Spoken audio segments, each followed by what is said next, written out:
नमस्कार मंडळी, मी सुभाष बडे. शाबास गुरुजीद्वारा आयोजित ब्लॉग डिझाईन वर्कशॉपमध्ये तुमचे सहर्ष स्वागत आहे. आज पहिला दिवस, एकूण 3 दिवसाचा हा लाईव्ह ट्रेनिंग प्रोग्राम आहे. तसं रेकॉर्डेड सेशन ऑलरेडी मागच्या बॅचचे आहेतच, त्यामुळे बरेचसे जण रेकॉर्डेडवरच थांबलेले आहेत. हरकत नाही. तर आजचा आपण ब्लॉग डिझाईन जो करायचा आपल्याला, त्याची पूर्वतयारी आपल्याला करायची आहे. तर ब्लॉग डिझाईन करण्याच्या अगोदर पूर्वतयारी करायची म्हणजे नेमकं काय करायचं आहे? तर समजा आपल्याला ब्लॉग लिहायचा आहे, तर अगोदर आपला ब्लॉग तयार तर पाहिजे, डिझाईन केल्यानंतर त्याच्यात टाकायला. त्याच्यामुळे आज ही पूर्वतयारी आपण करणं गरजेचं आहे. पूर्वतयारी करताना सगळ्यात पहिलं आपल्या लक्षात ठेवायचं आहे की ब्लॉगिंग करणं म्हणजे आपल्याला आपली एक्सपर्टी जगाला दाखवायची आहे. आणि ही एक्सपर्टी दाखवण्यासाठी आपल्याला टॉपिक पण ठरवावा लागेल. मग टॉपिक कसा ठरवायचा? तर टॉपिक ठरवण्यासाठी काही हिंट या ठिकाणी मी तुमच्यासमोर शेअर करेल आणि त्या तुम्हाला कशा इम्प्लिमेंट करता येतील जास्तीत जास्त याच्यावर तुम्हाला ध्यान द्यायचं आहे, लक्ष द्यायचे आणि त्या इम्प्लिमेंट करणं गरजेचं राहील. टॉपिक ठरवताना पहिला मुद्दा आपण लक्षात घ्यायचा आहे की ब्लॉग लिहिणं म्हणजे एक निरंतर प्रक्रिया आहे. ती काही 1, 2, 3, 4, 5, 6 महिन्याची किंवा 1 वर्षभराची नसून एक निरंतर प्रक्रिया आहे. आणि मग त्यासाठी आपल्याला टॉपिक निवडायचा आहे आणि तो टॉपिक निवडताना काय काळजी घ्यावी? तर टॉपिक निवडताना सगळ्यात पहिलं महत्त्वाचं फंडामेंटल लक्षात घ्यायचं ते म्हणजे आपल्याला त्या टॉपिकबद्दल एक्सपिरियन्स आहे का? अनुभव आहे का? आपण त्यामध्ये आजपर्यंत काही काम केलं आहे का? आणि जर तुमचा मागील काही वर्षापासून विशिष्ट एखाद्या फील्डमध्ये एक्सपिरियन्स असेल, अनुभव असेल आणि तुम्ही त्यावरती आत्ता रेग्युलर काम करतच आहात किंवा पूर्वी केलेलं होतं आणि त्याचा तुम्हाला बऱ्यापैकी चांगला अनुभव आहे आणि मग ते नॉलेज आता तुम्हाला काय करायचं आहे, ब्लॉगच्या माध्यमातून लोकांपर्यंत पोहोचवायचं आहे. तर ब्लॉग म्हणजे एक असते वेबसाईट आणि तिथे लोकं वाचक म्हणून येतात आणि आपण आपला ब्लॉग लिहिलेला असतो तिथे आणि लोकं वाचून त्यांच्या प्रश्नांची उत्तरं तिथे मिळवत असतात. प्रश्नांचे किंवा त्यांना जे अडथळे येतात त्याचे. मग आता आपण टॉपिक ठरवताना करायचं आहे काय, की आपला एक्सपिरियन्स पहिला आपण बघायचा आहे. आता काही वेळेला असंही होतं, की एक्सपिरियन्सच नसतो. समजा एखादा मुलगा किंवा मुलगी 25-26 वर्षाची असेल, तर मागे काही काम केलं याचा काही फार एक्सपिरियन्स नसतोच, कारण की त्यांच्या करिअरला सुरुवातच आत्ता झालेली आहे. तर एक्सपिरियन्स कुठून येणार? तसं आपल्यापैकी कामाला करिअरला सुरुवात करून किती दिवस झालेत, असं तुम्ही एकदा चॅटिंगमध्ये टाका. म्हणजे त्यावरून आपल्याला टॉपिकला पुढे कंटिन्यू करणं अधिक सोयीस्कर होईल किंवा ते पर्सनलाइज होईल. उगीचच मोगम काहीतरी बडबड करण्यापेक्षा आपल्याला दुसरीकडे म्हणजे भरकटण्याची गरजच पडणार नाही. तर तुम्ही तुमच्या करिअरला सुरुवात केलेले किती दिवस झालेत, असा एक आकडा चॅटिंगमध्ये टाकायचा आहे. म्हणजे त्यानुसार आपल्याला पुढे टॉपिक जास्त पर्सनलाइज करून कंटिन्यू करता येईल. करिअरला सुरुवात करून आपल्याला किती दिवस झालेत? आपण स्वतःची पहिली कमाई करून किती दिवस झालेत?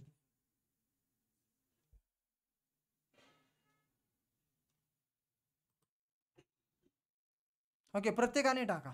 जे काही असतील ते टाका.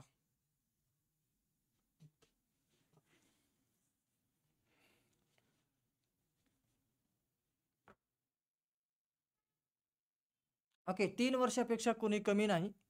सगळे 20, 30, 15 असे आहेत चॅटिंगमध्ये जे काही दिसते त्यावरून. तर 3 वर्षे मिनिमम अनुभव आहे, म्हणजे कमीत कमी वाला. त्यामुळे 3 वर्षे जरी आपल्याकडे अनुभव असला तरीही काही हरकत नाही. 1 वर्ष 2 वर्षाचा असला तरी काही हरकत नाही. आता दुसरा मुद्दा, पहिला तर आपल्याला त्या गोष्टीचा अनुभव असला पाहिजे. आता आपल्यापैकी असं कोणीच नाही की ज्याच्याकडे अनुभवच नाही, म्हणून मी आता त्या गोष्टीवर काही बोलत नाही. म्हणजे आपला वेळ पण वाचेल आणि आपण आणखी चांगल्या गोष्टीकडे वेळ जास्त देऊ शकू. दुसरा मुद्दा आपल्याला लक्षात घ्यायचा आहे, आपल्याला ब्लॉगचा टॉपिक निवडताना किंवा मी जो टॉपिक एक्सपिरियन्स आहे तो जर का निवडायचा ठरवला, तर त्याच्यात माझा इंटरेस्ट आहे का? मला त्याच्यात आवड आहे का? मी आजपर्यंत जे करत आलोय ते उगीच मला काहीतरी जीवनचर्या चालायचं एक साधन आहे म्हणून मी करत आलोय, की मला त्याच्यात इंटरेस्ट आहे, मला आवड आहे, माझी उपजत मनामधली एक ती काहीतरी अशी काय म्हणतो इच्छा आहे, की जे मला ह्या विचाराला घेऊन पुढे जायचंय. असं काही असेल तर दुसरा मुद्दा महत्त्वाचा आहे की आपला त्या टॉपिकवर नितांत श्रद्धा, नितांत आपल्याला त्याची आवड असणं गरजेचं आहे. आणि दोन झाले मुद्दे. तिसरा मुद्दा आहे, आपल्याला तो जो टॉपिक चालवायचा आहे त्याची खरंच लोकांना गरज आहे का? काही काही वेळेला काय होतं, आपल्याला आवडतंय, आपण एंटरटेनमेंट करू शकतो किंवा आपल्याला आवड आहे म्हणून आपण काही करू. पण खरंच समोरच्याला गरज आहे का? ज्यांच्यासाठी आपण लिहिणार कोणासाठी का होईना, असे कोणी मार्केटमध्ये लोकं आहेत का? किंवा ह्याच्या नॉलेजला ते शोधत आहेत किंवा याचं नॉलेज त्यांच्याकडे नाही आहे. म्हणून मग आपल्या नॉलेजमुळे त्यांना काहीतरी हेल्प होईल. तर ह्या 3 गोष्टी जर मॅच झाल्या, तर आपल्याला जो टॉपिक ठरवला आहे त्याच्यात यश मिळवणं सोपं जातं. या 3 गोष्टी मॅच होणं अतिशय गरजेचं आहे आणि या जर मॅच झाल्या तर तुमचा टॉपिक तुम्हाला यश मिळवून देऊ शकतो. नुसतं आवड आहे, याच्यातल्या तिन्हीपैकी एकही जरी मिस झाला तरी पण यश मिळवणं फार कठीण आहे. एखाद्या वेळेस असं होऊ शकतं की आपल्याकडे एक्सपिरियन्स नाही त्या टॉपिकचा आणि तुम्हाला इंटरेस्ट आहे त्या टॉपिकमध्ये आणि लोकांना पण गरज आहे. तर एक भाग कुठला कमी पडला? एक्सपिरियन्स, तुमचा अनुभव, पाठीमागचा अनुभव कमी पडला. पण तुम्ही त्याला अनुभवाला इम्प्रूव्ह करू शकता, वाढवू शकता. म्हणजेच काय की तुम्ही त्याच्याबद्दल अधिक वाचन करू शकता आणि ज्ञान तुम्ही मिळवू शकता आणि ज्ञान मिळवण्यासाठी तुम्हाला इंटरेस्ट आहे म्हणून तुम्ही त्यामध्ये थोडंसं एफर्ट्स टाकले तर तुम्ही नक्कीच त्याच्यामध्ये अनुभव प्राप्त करू शकता, एक्सपर्टी तुम्ही आणू शकता. म्हणजेच काय की एक्सपर्टी असली पाहिजे, आपली आवड असली पाहिजे आणि लोकांना त्याची गरजही असली पाहिजे. या 3 मुद्द्याला आपल्याला मॅच करायचं आहे आणि आपला तो झाला ब्लॉगसाठीचा परफेक्ट असा टॉपिक.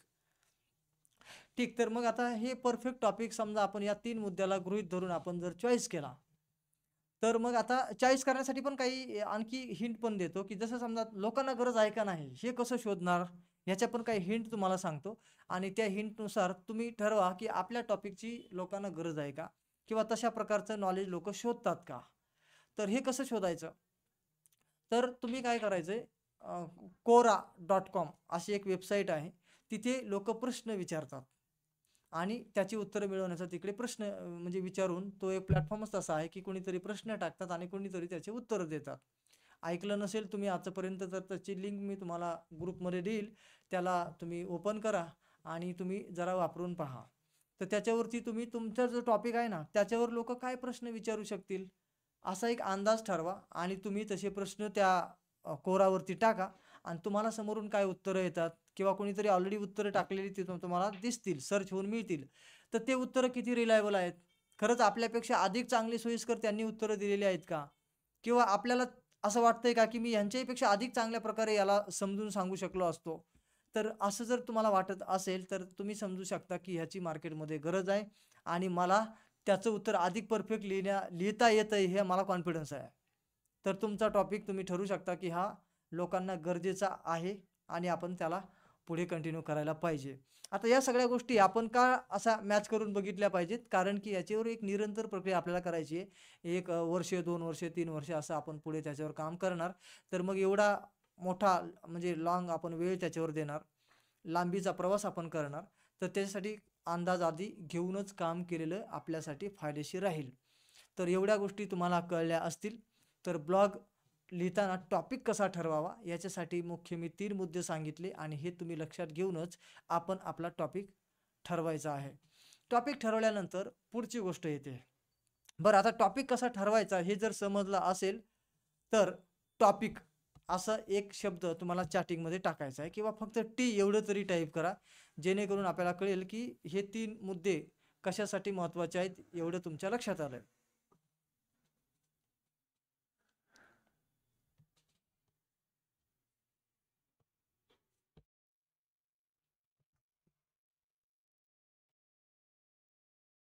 ओके. आता काही जणांना असा प्रश्न पडू शकतो, की आता म्हणजे आपला सर्चिंग जो आपण करायचा फंडा होता किंवा सर्चिंग करण्याची जी स्टाईल होती, ती आता एआय टेक्नॉलॉजीने पूर्ण बदलून टाकलेली आहे. म्हणजे ChatGPT आणि Google Gemini वगैरे असे सारखे जे चॅटबॉट आलेले आहेत एआयचे, तर त्याच्याने हा सर्चिंगचा जो मॉड्यूल होता, तो पूर्णपणे बदलला गेला आहे. सर्चिंग करण्याची पद्धत पूर्ण बदलून गेलेली आहे आणि मग आपल्याला असं वाटू शकतं, की या काळात ब्लॉग आपल्याला म्हणजे किती उपयुक्त आणि किती फायद्याचा ठरू शकतो. तर याच्यासाठी बघा, प्रत्येक व्यक्तीला तो चॅटबॉट जर वापरायचा असेल एआयचा, जसं की आपण म्हणूया चॅट जीपीटी किंवा जेमिनी, हा जर वापरायचा असेल तर प्रत्येकाला प्रॉम्प्ट देता येत नाही. प्रॉम्प्ट देणं जरी अगदी लिहिणं इतकं सोपं असलं तरी पण ते द्यायचा कसा हे मात्र फार कमीच लोकांना जमतंय. त्यामुळे ह्या ब्लॉगची गरज राहणारच आहे. ओके, तर मग ब्लॉग निश्चिंत राहायचं की आपल्याला ब्लॉगचा काही म्हणजे पुढे भविष्यात किती दिवस हा फायदा देऊ शकतो, तर अजून भरपूर दिवस ब्लॉग चालणारच आहे. मग ब्लॉग चालवल्यामुळे आणखी काय फायदे होतील? तर ब्लॉग चालवल्यामुळे आपल्याला आपले जे व्हिडिओ असतात, आपले जे PDF कंटेंट असतात, PPT कंटेंट असतो किंवा कुठल्याही प्रकारातला कंटेंट असो, मग तो कुठल्याही प्रकारात, मग ते अगदी झिप फाईल असो, ऑडिओ फाईल असो, डॉक्युमेंट असो, कुठल्याही प्रकारचं PDF, वर्ड, पॉवरपॉईंट, एक्सेल वगैरे काहीही. त्याच्यानंतर आपण वेगवेगळ्या प्रकारच्या कसल्याही फाईल असू द्या, व्हिडिओसुद्धा, हे सगळंचे सगळं ब्लॉगवरती आपल्याला एकाच प्लॅटफॉर्मवरती अपडेट करता येतं. हा ब्लॉगचा सर्वात मोठा फायदा आहे. यूट्यूबला फक्त व्हिडिओज टाकता येतो. फेसबुकला व्हिडिओ आणि थोडीशी पोस्ट सारखे काही लाईन्स लिहिता येतात. अशा प्रत्येक प्लॅटफॉर्मचे काहीतरी वेगवेगळे कमी जास्त फायदे आहेत. तसे ब्लॉगमध्ये मात्र आपल्याला सगळ्याच गोष्टी एकाच पेजवरती अपडेट करण्याइतपत कॅपेबिलिटी ब्लॉगरने दिलेली आहे. त्यामुळे ब्लॉग आपल्याला पर्सनलाइज लर्निंग आणि काय म्हणतात बहुआयामी, म्हणजे की वेगवेगळे लर्निंग ॲस्पेक्ट वापरून आपण समोरच्याला ट्रीट करू शकतो. म्हणजे की प्रत्येकाचं लर्निंग हे फक्त व्हिज्युअलच असेल असं नाही. काहींचं ऑडिओ असतं, काहींचं म्हणजे टेक्स्चर रीडिंग करून असतं. म्हणजे प्रत्येकालाच व्हिडिओज पाहायला आवडतो असं नाही आहे. तर बऱ्याचशा जणांना रीडिंग करून आधी ते समजून घेतात, मग व्हिडिओ पाहायचा की नाही ठरवतात. तर ह्या सगळ्यामुळे ब्लॉग हा सरस ठरतो. कारण की ब्लॉगमध्ये रीडिंग पण आहे, व्हिडिओ पण आहे, इमेजेस पण आहेत आणि बाकीच्या इतर प्रकारच्या फाईल्स पण आपण तिथेच ॲड करू शकतो. म्हणजे एका पेजवरती एवढं सगळं ॲड करण्याची फॅसिलिटी हा ब्लॉगर आपल्याला देतो. ब्लॉगरची आणखी एक खासियत आहे, blogger.com ह्याची एक आणखी एक खासियत आहे. तो Googleचा प्रॉडक्ट आहे आणि तो अजूनही फ्रीच आहे. जेव्हाही सुरू झाला होता आजपर्यंत तो पूर्णपणे फ्री आहे. त्याच्यामुळे आपलं काम फक्त डिझाइन करणं आणि त्याच्यावर ब्लॉग टाकणं आणि काम सुरू करणं. तर आपल्याला ब्लॉग टॉपिक आपण ठरवला आहे. त्याच्यानंतर ब्लॉगचे फायदेही आपण समजून घेतलेले आहेत. आता ब्लॉग तयार करताना लिहायचा कुठे, त्याचं मॅनेजमेंट कसं करायचं, ह्याची जरा तयारी आपण करायला म्हणजे सुरुवात केली पाहिजे. तर ह्याची तयारी, आता ब्लॉग तयार करण्यासाठी आज तुम्हाला, काल जो काही परवा आपण सेशन घेतला Google जेमिनी आणि ChatGPT याच्यावरचा क्रॅश कोर्स, तर तो जर तुम्ही चांगला अभ्यासला तर तुम्हाला ब्लॉग तयार करण्यासाठी आता पहिल्या इतका वेळ द्यावा लागणार नाही आणि अगदी तुम्ही कमीत कमी वेळेत ब्लॉग तयार करू शकता. पण याच्यामध्ये आणखी एक काय म्हणूया आपण ड्रॉबॅक पण आहे. तर ड्रॉबॅक काय आहे की हा कंटेंट AI जनरेटेड आहे. ह्याला प्लॅगॅरिझम म्हणजे की हा डुप्लिकेट आहे की ओरिजिनल आहे, हे पण आपल्याला चेक करावं लागतं. आणि त्याच्यातली जी भाषा आहे, जो आपण ब्लॉग तयार करून घेतलेला असेल, तर याला आपल्याला स्वतःहून रिफाईन करावं लागेल. पण ह्याच्यासाठी आता AI टूलसुद्धा आलेले आहेत. अजून खूप जास्त नाही, अगदी 2च वर्षानंतर AI टूल वापरल्याशिवाय कोणतंही काम होणार नाही. फक्त 2 वर्षात. आता जर आपण ब्लॉग लिहिला, आत्तासुद्धा आजची घडीला तुम्हाला सांगतो, आता जर आपण एखादा ब्लॉग लिहिला, स्वतःहून लिहायचं म्हटलं विचार करून, तर आपल्याला भरपूर वेळ लागतो. पण तोच प्रॉम्प्ट अगदी व्यवस्थित जर दिला, काही मिनिटामध्ये ब्लॉग तयार होतो आणि त्याच्यानंतर फक्त आपण रिफाईन करायचं आहे. रिफाईन केल्यानंतर आपण जर ठरवलं, की मी AI टूल नाहीच वापरणार, तर हे आजच्या काळात म्हणजे अगदी साधारण अजून एक 5-6 महिन्यांनी सुद्धा ब्लॉगरला ते शक्य होणार नाही. का नाही होणार? कारण की आपण लिहिलेला कंटेंट हा प्लॅगॅरिझम आहे का नाही, हे सुद्धा चेक करायला AI टूलच्या शिवाय पर्याय नाही. प्लॅगॅरिझम म्हणजे काय, की अगोदर कोणीतरी जो कंटेंट टाकलाय आपल्या विषयावर, त्याच्याशी याची सिमिलॅरिटी किती आहे. आता हे तर आपण सगळे एवढे लोकांनी टाकलेला कंटेंट तर मॅन्युअली चेक करणं आपल्याला शक्यच नाही आहे. म्हणून तुम्हाला सांगतो, AI टूलच्या शिवाय पर्याय उरलेला नाही. मग AI टूल आलेले आहेत प्लॅगॅरिझम चेकर नावाचे. त्याच्यात आपला ब्लॉग आपण समजा करून घेतला Google जेमिनीकडून किंवा ChatGPTकडून, तर तो कंटेंट आपण मॅन्युअली रिफाईन पण करणार आणि मग प्लॅगॅरिझम चेकर टूलमध्ये टाकणार आणि त्याच्याकडून चेक करून घेणार, की हा कंटेंट जो आहे तो प्लॅगॅरिझम त्याचा किती पर्सेंट आहे. किती पर्सेंट सिमिलर आहे तो इतरांच्या कंटेंटसोबत. तर तो बरोबर अगदी एका मिनिटाच्या आत आपल्याला सांगतो तुमचा कंटेंट किती टक्के अगोदर इंटरनेटवर अवेलेबल असलेल्या कंटेंटच्या सिमिलर आहे. किंवा तुम्ही कॉपी केलाय किंवा AI जनरेटेड आहे, तर AI डिटेक्टर नावाचे सुद्धा AI टूल आलेले आहेत. AI जनरेटेड कॉन्टेंट जर त्याच्यामध्ये टाकला तर तो सांगतो चेक करून की हा कॉन्टेंट ह्युमन जनरेटेड नाही, हा कॉन्टेंट AI जनरेटेड आहे. बघा म्हणजे टेक्नॉलॉजी किती किती पुढं चाललेली आहे. आणि मग या टेक्नॉलॉजीला सोबत घेऊन जर आपण म्हणजे पुढे चाललो, आपल्याला सुद्धा अडथळा येत नाही. मला साधंसं एक उदाहरण आठवतंय. आपण जर समजा सिटीमध्ये, अगदी मेट्रो सिटीमध्ये आपलं जर वाहन, आपले व्हेइकल जर आपण इतर लोकांच्या स्पीडने जर चालवलं नाही ना, तर आपल्याला जास्त त्रास होतो. कारण की इतरांच्या स्पीड बरोबरीने आपल्याला नाही चालवता येत असेल, तर आपल्याला जास्त त्रास होतो. तसा सेम आपल्याला ह्या टेक्नॉलॉजीच्यामध्ये जर टेक्नॉलॉजीच्या स्पीडने आपणही जर म्हणजे स्वतःला प्रगत करत राहिलो, तर मात्र आपल्याला जास्त काही त्रास होत नाही आणि आपल्याला उलट आनंद मिळत राहो. कारण की टेक्नॉलॉजी बदलते आणि आपण बदलत्या वाहनावरती स्वार झालेला असतो. त्याच्यामुळे तो नवीन वाहनात, नवीन व्हेइकलवरती स्वार झाल्याचा एक वेगळा आनंद आपल्याला मिळतो. आणि जे ह्या व्हेइकलला ॲक्सेप्टच करत नाही आहेत, त्यांना मात्र ह्या बाकीच्या गर्दीमध्ये चालणं फार मुश्कील होऊन जातं. तसं तुमच्याकडून होणार नाही, यासाठीच तुम्ही इथे आलात आणि मी तुमच्यासोबत आहे, असं आपल्याला होऊ द्यायचं नाहीये.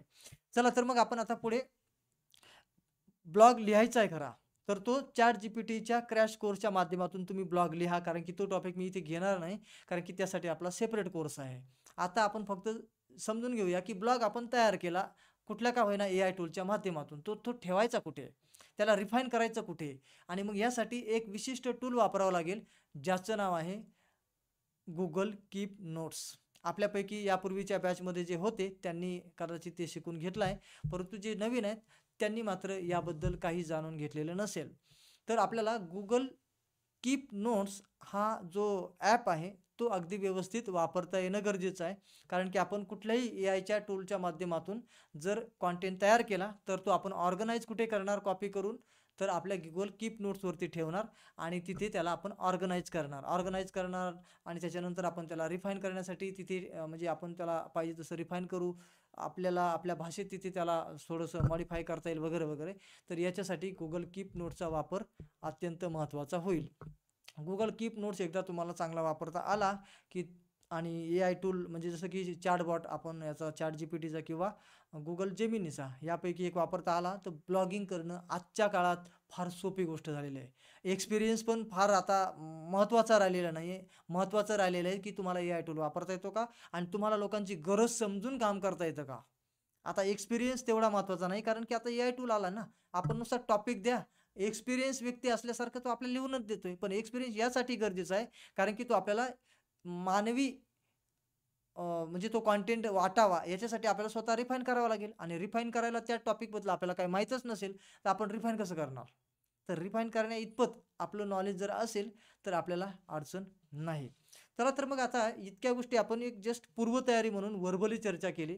आता Google कीप नोट्सला प्रत्यक्षात जरा वापरून पाहूया. Google कीप नोट्स हा मोबाईलवरती पण आणि डेस्कटॉपवरती पण ब्राउझर बेस आणि मोबाईलवरती ॲपसुद्धा आपल्याला डाउनलोड करून वापरता येतं.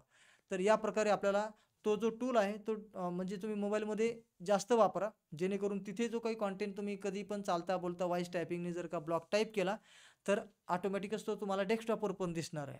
त्यामुळे ते सिंक्रोनायझेशन एकमेकांसोबत असतं क्लाउड बेस असल्यामुळे.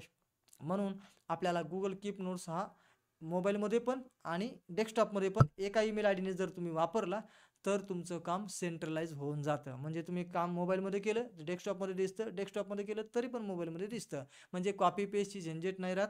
त्याच्यानंतर हा डेटा हरवून गेला, स्क्रॅप झाला किंवा मग जसा पेन ड्राईव्ह आपला खराब होतो तसं काही खराब झालं किंवा मग आपल्याकडून असं काही म्हणजे प्रकार घडणारच नाही आहेत. मोबाईल तुमचा खराब झाला तरी तुमचा डेटा कुठेही जात नाही. तर असे अनेक फायदे Google कीप नोट्सचे आपल्याला मिळतात. तर मग आता याला वापरायचं कसं? हे जरा आपण प्रॅक्टिकली बघूया.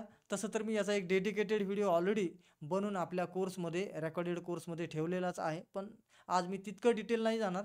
पण त्यातल्या काही गोष्टी मी आज समजून सांगतो, जेणेकरून तुम्हाला लगेच सुरुवात करता येईल. Google कीप नोट्समधून रिफाईन करता येईल का? Google कीप नोट्स हा रिफाईन करणारा टूल नाही आहे. तो आपल्याला नोट्स मॅनेज करण्यासाठीचा टूल आहे. नोट्स म्हणजे काय, की आपले जे ब्लॉग आपण लिहितोय, त्याला मॅनेज, ऑर्गनाइज, फोल्डर वाईज वगैरे करून तिथे ठेवायचं आहे आपल्याला. त्यासाठीचा टूल आहे. तो काही रिफाईन करून देत नाही. रिफाईन करून देणारे पण टूल आहेत, पण ते पेड आहेत. आणि तुम्ही ते पण वापरू शकता थोडेसे तुम्ही पैसे कमवायला लागल्यावर. कारण की तुमचं काम सुरुवातीला तुम्ही सगळंच पेड करायला गेलात तर खर्च होईल आणि इन्कम काहीच नाही. त्यामुळे सुरुवातीला स्वतःची मेहनत थोडी लावा. इन्कम एकदा सुरू झाला की मग तुम्हाला पेड एआय जनरेटेड एआयचे टूल जे आहेत, जे की तुम्हाला रिफाईन पण करून देतात. ब्लॉग अगदी रिफाईनही करून दे, म्हणजे तुम्ही अगदी ChatGPTमध्ये ब्लॉग आत्ता बनवला, उचलला, प्लॅगॅरिझममध्ये टाकला, प्लॅगॅरिझम जी सिमिलॅरिटी आहे ती तुम्हाला एकदा कळली, तो कॉन्टेंट उचलला, पुन्हा तुम्ही एखाद्या म्हणजे त्या रिफायनरी टूलमध्ये टाकला एआयच्या, लगेच तो तुम्हाला असा रिफाईन करून देईल की तो पुन्हा जर का प्लॅगॅरिझममध्ये टाकला तर तो सांगेल 100% ह्युमनाइड, म्हणजे की हा मानवी कोणीतरी लिहिलेला अशा प्रकारचा कॉन्टेंट आहे, हा एआय जनरेटेड नाही. म्हणजे एआय चेकरला सुद्धा बायपास करता येतंय. पण त्यासाठी तसे टूल पण वापरावे लागतील पेडवाले, जेणेकरून आपल्याला स्वतःला डोकंच लावायची गरज नाही. पण पैसे खर्च करावे लागतील. पण सुरुवातीला पैसे नसतील तर थोडं डोकं खर्च करावं लागेल. नाहीतर आजच्या काळात तर असं झालंय ना, ज्याच्याकडे पैसे आहेत ते नुसते टॉपिक टाका, ब्लॉग मिळाला, याच्यामध्ये टाका, एआय चेकरमध्ये टाका, तिकडून त्याला रिफाईन करा, झाला मानवी. आणि 2 मिनिटात काम खपलं. म्हणजे 2 ते अगदी 5 मिनिटात ब्लॉग रेडी, उचलून टाकला, कॉपी पेस्ट करून ब्लॉगरवरती धमाकूळ.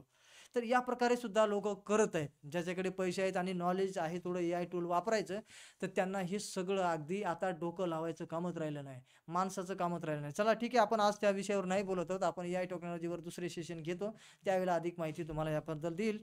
पण नाहीतर आपला सेशन भरकटून जाईल आणि तुम्ही म्हणाल की आजचा ब्लॉगचा सेशन ऐकायला आलो होतो का, दुसराच कुठला तरी वेगळा, असं व्हायला नको. चला तर मी आता Google कीप नोट्स ओपन करण्यासाठी स्क्रीन शेअर करतोय डेस्कटॉपची. तुम्ही मोबाईलवर पण वापरायचं असेल तर ॲप पण वापरू शकता. मी वाटल्यास मोबाईलमध्ये ॲपची पण स्क्रीन शेअर करून दाखवेल, जेणेकरून तुम्हाला दोन्हीकडे समजून घेता येईल. वाटल्यास मी अगोदर मोबाईलची करतो, तुम्हाला मोबाईलवर जास्त वापरणं हे सोयीस्कर राहणार आहे किंवा वापरणं गरजेचं आहे. कारण डेस्कटॉप काही सारखाच आपल्या हातामध्ये नसतो, मोबाईल मात्र सारखाच आपल्या हातामध्ये असल्यामुळे आपण कुठेही चालता बोलता ते कामं कीप नोट्समध्ये करू शकतो. ओके, तर मी मोबाईल जॉईन नाही केलेला मीटिंगमध्ये, एकच मिनिटात करतो.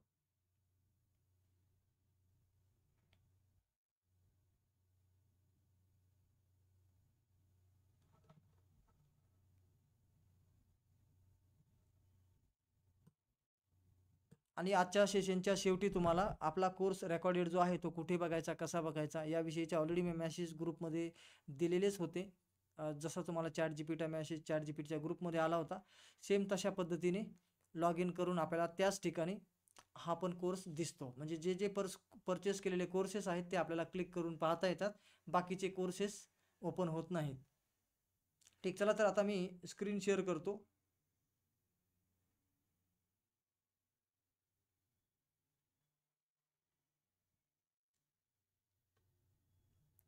मोबाईलची स्क्रीन तुम्हाला दिसते का, जरा बघा.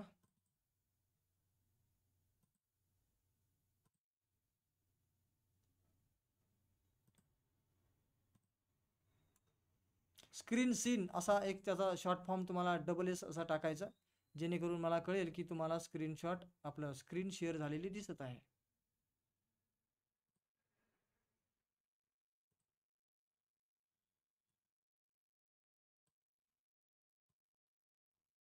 ओके ठीक, तर मला कळतंय की तुम्हाला आता स्क्रीन दिसते आहे.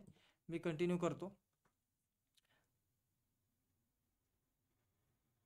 ओके, गुगल कीप नोट्स मी वापरतोय, पण त्यापूर्वी आपल्याला एक ॲनोटेशन चालू करायचं आहे. त्यासाठी मी एक्स रेकॉर्डरमध्ये जाऊन मी एक ॲनोटेशन टूल वापरत असतो, जे तुम्हाला फक्त माहितीसाठी मी सांगतोय. हा काही त्याचा आजचा विषय नाही, परंतु हा बघा मी टूल चालू केला आहे ॲनोटेशनसाठी. आणि आपण गुगल कीप नोट्स आता ओपन करून तुम्हाला पण हे ऑनलाईनसाठी ॲनोटेशन टूल जो आहे तो वापरणं सोयीचं व्हावं याच्यासाठी मी सांगितलं. बघा, गुगल कीप नोट्स ओपन केल्यानंतर या पद्धतीने असा आपल्याला एक प्लस आयकॉन दिसेल आणि इथे ज्या काही तुम्हाला नोट्स दिसत आहेत ह्या सगळ्या लिहिलेल्या, तर ह्या सगळ्या ज्या नोट्स आहेत तर त्या ऑलरेडी मी भरपूर दिवसापासून हा गुगल कीप नोट्स वापरतोय म्हणून ते तसं दिसते. आणि इकडे जर का वरच्या ह्या 3 आडव्या रेषांना जर मी क्लिक केलं तर तिथे आपल्याला बरेचसे मेनू मी दाखवणार आहे. इथे पण आपल्याला बघा एक चेक मार्क सारखा मेनू आहे. इथे एक ड्रॉइंगचा टूल आहे, जेणेकरून आपल्याला नोट्स जे आहे ना त्याच्यात कधी कधी ड्रॉइंग करायची असेल तर त्याचा उपयोग होतो. इथे आपल्याला आवाजाद्वारे ऑडिओ नोट तयार करायची असेल तर होतो, आणि इथे आपल्याला इमेज नोट्समध्ये ॲड करायचे असेल तर याचा उपयोग होतो.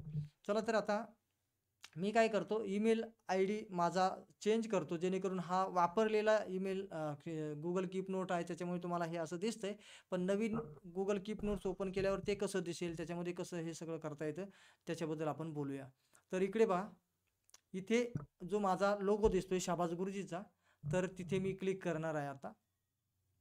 मी तिथे क्लिक केल्यानंतर आपल्याला दिसत आहे की माझा XYZ एक ईमेल आय डी इथे लॉग इन आहे, हा वाला. तर हा जो ईमेल आय डी आहे, तर याच्याऐवजी मी आता दुसरा ईमेल आय डी वापरतो, ज्याच्यावर मी जास्त काही काम केलेलं नाही. तर यापैकी मी हा वाला वापरतो, हा सेकंडवाला. आणि याच्यामध्ये थोड्याफारच पोस्ट आहेत, त्यासुद्धा मी डिलीट करतो. आता पोस्ट डिलीट करायची म्हटलं की मी त्याच्यावरती क्लिक करणार आणि मग पोस्ट डिलीट करण्यासाठी क्लिक केल्यावर ही खाली जी 3 डॉट असतात त्याच्यावर आपण क्लिक करायचं. आणि मग याच्यामध्ये बघा, आपल्याला सगळ्यात पहिलं बटन दिसतंय डिलीट. हे बघा इथे डिलीट, तर त्याच्यावरती क्लिक करतो मी. हे बघा, हे डिलीट झालेलं आहे. याला पण सेम तशीच प्रक्रिया, डिलीट म्हणजे की ब्लँक तुम्हाला हे दाखवण्यासाठी मी केलंय सगळं.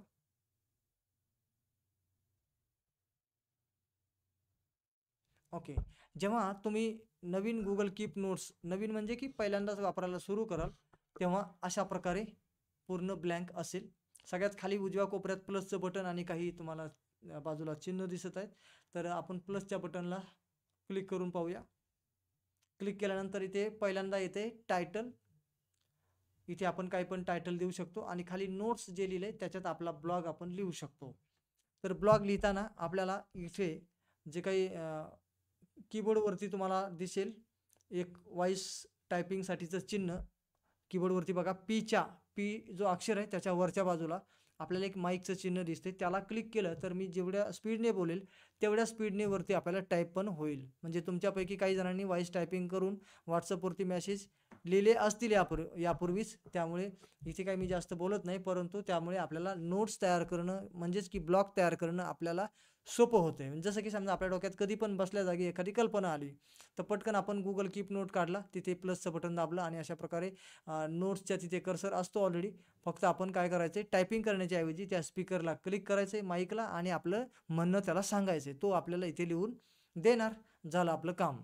तर या प्रकारे आपण आता इथून पुढे आजपासून अशी शपथ घ्यायची आहे की मी आता कीबोर्डचा वापर करणार नाही.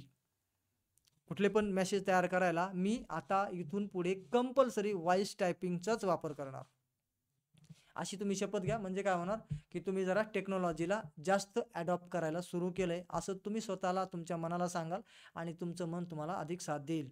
ओके, चला तर आपण आता इथं व्हॉइस टायपिंगच्या द्वारे टायपिंग होतंय का ते बघूया. मी त्याला क्लिक करतो. नमस्कार शिक्षक बंधू आणि भगिनींनो, आज आपण ब्लॉग डिझाईन ट्रेनिंग मधील पहिला दिवस इथे ब्लॉग कसा तयार करावा याविषयीची माहिती पाहत आहोत. आता तुम्हाला एक जस्ट सॅम्पल मी दाखवलं, मी त्याच्यासोबत बोललो आणि इथे टायपिंग झालं. आता हे काही नवीन गोष्ट राहिलेली नाही आहे, हे फार आता जुनं झालं आहे.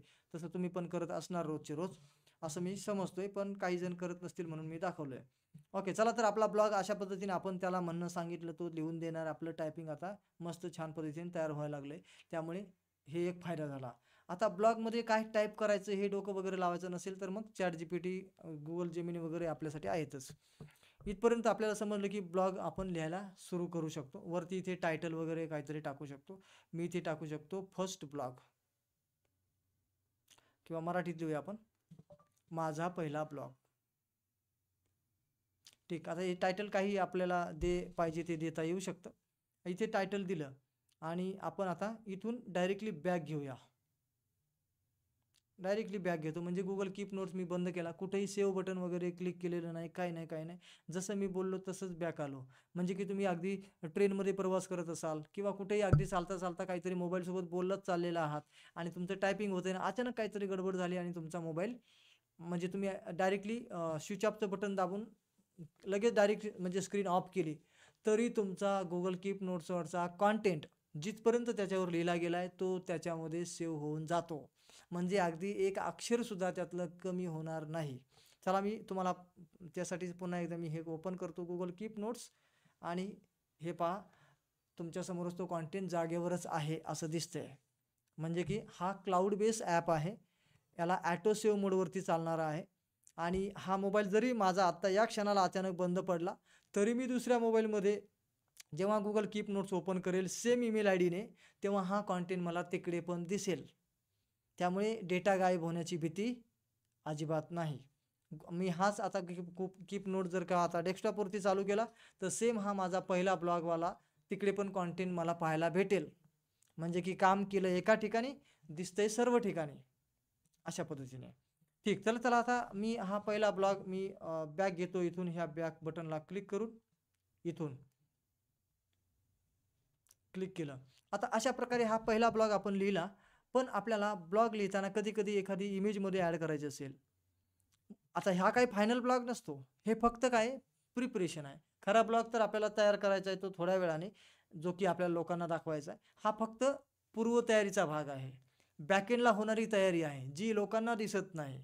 ब्लॉग इथे टाकताना जी मागची मेहनत आहे ती कोणालाही दिसत नाही. आपण पण लोकांचे ब्लॉग वाचतो, ते फक्त त्यांनी टाकलेला फायनल आउटपुट आपल्याला दिसतोय, पण त्याची अगोदरची तयारी आपल्याला सुद्धा काही दिसत नसते. तर तशी ही आपण बॅकएंडची तयारी करतोय. आता या ठिकाणी बघा, आपल्याला कधी-कधी दुसऱ्या विद्यार्थ्याला कोणाला तरी काही उत्तर द्यायचं असेल, तर आपण ड्रॉइंगनी असं पटकन, आता तुमच्यापैकी कोणी मॅथ असेल नसेल माहिती नाही, पण जर का समजा मॅथचा एखादा क्वेश्चन मुलाने विचारलाय तुम्हाला आणि त्याला त्याचं उत्तर द्यायचं आहे, तर तुम्हाला ह्या ड्रॉइंगच्या टूलचा उपयोग होतो. किंवा एखादी अशी कॉन्सेप्ट आहे की जी तुम्हाला टेक्स्टद्वारे समोरच्याला सांगणं जमत नाही आहे किंवा तुम्ही सांगताय पण त्याला समजत नाही आहे, तर तुम्ही मात्र या ड्रॉइंग टूलचा उपयोग करून असं त्याचं म्हणजे तुम्ही थोडासा वेडवाकडं का होईना पण ड्रॉइंग करून दाखवू शकता, जेणेकरून ती कॉन्सेप्ट त्या व्यक्तीला तुम्हाला समजून सांगता येते. उदाहरणार्थ आपण बघूया की मी या ब्रशच्या टूलला क्लिक करतो. इथे पहा, आता हा ब्लँक व्हाईट बोर्ड सारखा ओपन झालाय. इथे असं, हे बघा मुलांनो, मला असं म्हणायचं होतं, असं. ओके, तर या प्रकारे. तर अशा प्रकारची ही जी ड्रॉइंग आहे, आता यालाच मी इथे पहिल्या मेनूला क्लिक केलं इथे आणि याला असं पूर्ण ड्रॅग केलं. याला मी छोटं करू शकतो, बाजूला ठेवू शकतो. अजून काही गोष्टी बाकीच्या जागेवरती आपल्याला करायच्या आहेत तर करू शकतो. तर अशा प्रकारे आपण या गोष्टी करून आणखी बरंच काही करू शकतो. आता ह्याचा डिटेल जो व्हिडिओ आहे तो ऑलरेडी मी रेकॉर्ड करून ठेवलेला आहे. ए टू झेड फंक्शनॅलिटी मी समजून सांगितलेला स्पेशल रेकॉर्ड केलेला व्हिडिओ आपल्या कोर्समध्ये ॲड करण्यात आला आहे. ओके, चला तर मग आपण आता हे मी बॅक घेतलं आणि इथे एक नोट्स टायटल इथे काहीतरी देऊ आपण, ड्रॉइंग.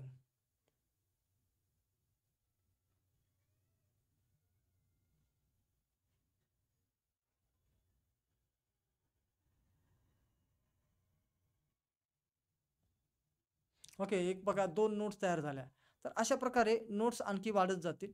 पुन्हा आणखी मी समजा प्लस बटनला क्लिक केलं किंवा आपल्याला एखादी चेकलिस्ट तयार करायची. मला समजा ब्लॉगची एखादी पूर्वतयारी करायची आहे, कुठलातरी कोर्स डिझाइन करायचा आहे, कुठलातरी मला नोट्स काढायचे आहेत किंवा कुठल्यातरी मला प्रोग्रामची तयारी करायची आहे. तर त्याला मला टास्क लिहून आधी ठेवायचे, जेणेकरून मला त्या टास्क एकेकाला पूर्ण करत जायचं आहे.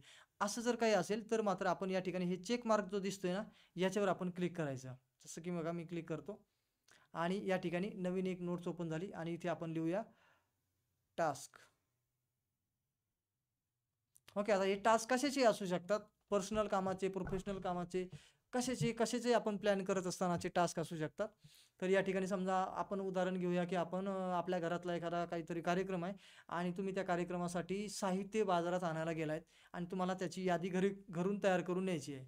एक साधारणसं एक्झाम्पल मी देतोय. इथे तुम्ही टाईप केलं आणि इथे असं काहीतरी तुम्ही वस्तूचं नाव घेतलं, पुन्हा एंटर मारला, पुन्हा असं वस्तूचं नाव लिहिलं, पुन्हा एंटर मारला. असं करत, करत, करत, करत तुमचे भरपूर मोठे तुम्ही टास्क लिहू शकता. आता हे वेळ वाया जाऊ नये म्हणून मी असं काहीतरी XYZ टाईप करतोय. तर या प्रकारे आपली यादी लांबलचक होऊ शकते. आपल्या प्रोफेशनल कामाची असू शकते, घरगुती कामाची असू शकते किंवा कुठल्यातरी एखादा विशिष्ट प्लॅन तुम्ही आखताय आणि त्याची पूर्वतयारी तुम्ही माइंडमध्ये करताय आणि तेच मग तुम्हाला वाटतं की हे आता ध्यानात नाही राहणार, मी असं पॉईंट वाईज लिहून ठेवलं पाहिजे. तर या प्रकारे तुम्ही करू शकता आणि हे पण मॅन्युअली टाईप नाही करायचं, बोलूनच करायचं आहे. प्रत्येक पॉईंट बोलूनच टाईप करायचा आहे. मी फक्त जस्ट एक ट्रायल तुम्हाला दाखवण्यासाठी हे केलंय. तर अशा प्रकारे आता हे केल्यानंतर जेव्हा तुमचे टास्क इथे तुम्ही प्रॅक्टिकल त्याच्यावर काम करायला सुरू करता, तेव्हा केव्हा कधी-कधी असं होतं, की हा जो टास्क आहे ना, तो मला नंतर करायचा आहे आणि हा अगोदर करायचा आहे. तर तुम्ही आहे ना, त्याला असं खाली ओढू शकता. हे बघा. या सिक्वेन्सला त्याला चेंज करू शकता. हा पहिला करायचा आहे, हा सगळ्यात लास्ट आहे ना, तो मला पहिल्यांदा वरती घ्यायचा आहे, जेणेकरून मला त्याला अगोदर पूर्ण करायचं आहे. म्हणजे आठवेल तसं फटाफट तुम्ही लिहित गेलात, नंतर तुम्ही त्याला सिक्वेन्स वाईज ॲडजस्ट करू शकता. या पुढचे जे डॉट आहेत याला पकडून, हे जे डॉट्स आहेत ना सुरुवातीचे, याला पकडून तुम्ही त्याची सिक्वेन्स चेंज करू शकता अगदी सहजरित्या. ओके, आता पुढची स्टेप अशी पण आहे की हा टास्क तुम्ही एक कंप्लीट केला सगळ्यात पहिलावाला, त्याला त्याच्यावर चेक मार्क जो आहे ना इथला, त्याला याच्यावरती टिक करा, कारण की तो कंप्लीट झाला तुमचा उदाहरणार्थ. तर त्याला तुम्ही क्लिक केलं की बघा तो आयटम कुठे आलाय, खालच्या बाजूला इथे आलाय या भागामध्ये. आणि तुम्हाला तो दिसतोय सुद्धा की तुम्ही कुठला टास्क पूर्ण केलाय, तो डायरेक्टली डिलीट नाही झालेला, तो फक्त खाली आलाय कट होऊन. तर या प्रकारे आपल्याला हे सगळं कळतंय. मग तुमचा पुढचा टास्क कंप्लीट झाला, त्याच्या पुढचाही झाला. तर अशा प्रकारे तुमचे चेक आयटम खाली आहेत आणि वरती अनचेक्ड आयटम आहेत. तर त्याच्यावरून तुम्हाला लक्षात येतं की मी कुठले कामं पूर्ण केलेले आहेत आणि कुठलं बाकी आहे. तर या प्रकारे. आणि तुम्ही जर एखादं चुकून असं जर खाली गेलं, तर पुन्हा आणखी त्याच्या या चिन्हावरती जर क्लिक केलं तुम्ही, तर आपल्याला तो टास्क चुकीने आपल्याकडून चेक झाला असेल तर अनचेक करण्यासाठी याला इथे तुम्ही क्लिक करू शकता आणि तो पुन्हा आपल्या लिस्टमध्ये येईल. तर या प्रकारे आपलं टास्क मॅनेजमेंट म्हणजे जे डेलीचे रुटीन वर्क आहेत ते आपण लक्षात न ठेवता, मला आजच एक वाक्य ऐकायला मिळालं जे की फार वेळा रिपीट झाले, पण पुन्हा आजही तेच मिळालं. आईन्स्टाईनला एका व्यक्तीने विचारलं होतं, तुमचा फोन नंबर सांगा. तर त्या व्यक्तीने म्हणजे आईन्स्टाईनने स्वतः डायरी उघडली आणि फोन नंबर बघून सांगितला. आणि त्या व्यक्तीला आश्चर्य झालं की हा सायंटिस्ट आहे, हा एक हुशार व्यक्ती म्हणून ओळखला जातो, जागतिक लेवलची त्याची ख्याती आहे आणि याचा साधा फोन नंबर पाठ नाही.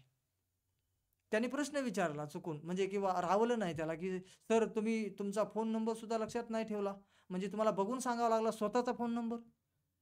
ते म्हणाले, अरे जे कामं माझी डायरी करू शकते, तर ते कामं मी डोक्याला लोड कशाला देऊ. माझं डोकं त्या कामासाठी मी वापरतोय जे डायरी आणि या काही गोष्टी ज्या आहेत त्या त्यात करू नाही शकणार आहेत.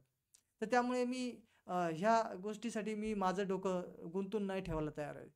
तर तशा प्रकारे आपल्यालाही या सगळ्या गोष्टी करायच्या आहेत. आपणही का सगळं डोक्यात ठेवायचे ओझं? डोक्याला आधीच ओझं कमी आहे का? घरातलं टेन्शन, बाहेरचं, बॉसचं, अमकं-तमकं भरपूर सारं काय आहे. आणि त्याच्यात पुन्हा हे असले क्रिटिकल गोष्टी पण आपण लक्षात ठेवणार, तर आपली प्रॉडक्टिव्हिटी पूर्ण डाऊन होणार, आपली एनर्जी डाऊन होणार आणि घरी येईपर्यंत आपली एनर्जी जवळ संपल्याची सारखी आपल्याला भासते.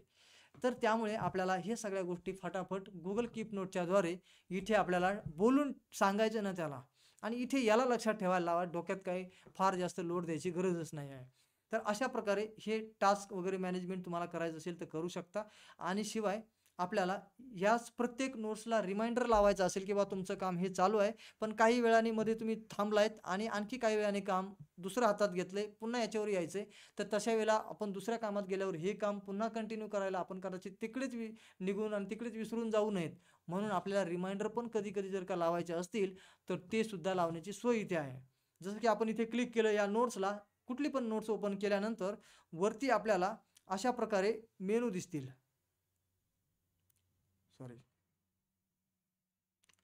वरती आपल्याला या प्रकारे मेनू दिसतील हे वरचे. तर इथे आपल्याला एक घंटीचं चिन्ह दिसते मधल्या भागामध्ये. तर त्याला जर का आपण क्लिक केलं, तर त्याला क्लिक केल्यानंतर आपल्याला इथे रिमाइंडर सांगितला जातोय की कुठला लावायचा आहे. तर आपण रिमाइंडर आपल्या पद्धतीने तिथे चॉईस करू शकतो, पाहिजे तो टायमिंग सेट करू शकतो आणि त्या पद्धतीने रिमाइंडर डेट वगैरे सगळ्या गोष्टी इथे लिहू शकतो. चूज प्लेस इथे सगळ्यात खाली एक ऑप्शन दिसतोय तुम्हाला, चूज प्लेस. म्हणजे की आपण ते प्लेस जर चॉईस केलं, तर त्या प्लेसवर गेल्यावर आपल्याला तो आठवण करतो की तुम्हाला इथे हे टास्क लगेच रिमाइंडर देणार प्लेसच्या ठिकाणी गेल्यावर. अशी सोय दुसऱ्या कुठल्याच ॲपमध्ये नाही आहे. पण Google कीप नोट्सने प्लेस रिमाइंडर सुद्धा आपल्याला फॅसिलिटी दिलेली आहे. जर समजा तुम्ही बाजारात गेल्यावर तुम्हाला म्हणजे किंवा तुम्ही काय होतं कधी-कधी आपण घरी येऊन काहीतरी सकाळी सांगितलेली असते एखादी वस्तू आणायला, तुम्ही घरी येताना संध्याकाळी ही वस्तू घेऊन या.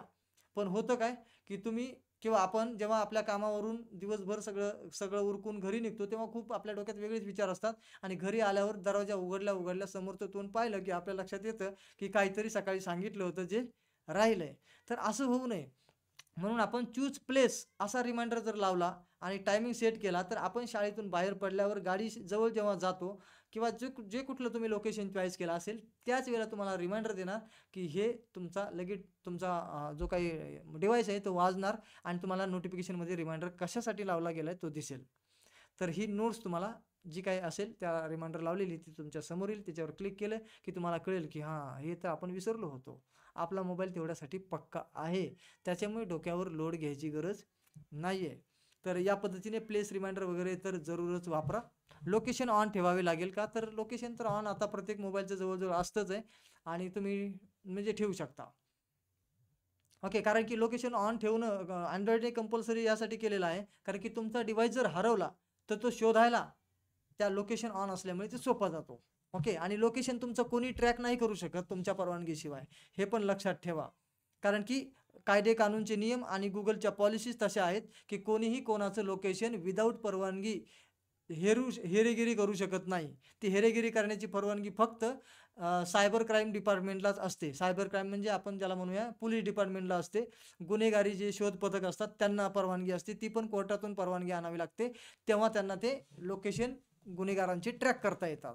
तर त्यामुळे एवढं सहज सोपं नाही आहे, की कोणाचं कोणी लोकेशन ट्रॅक करत मागे फिरणं.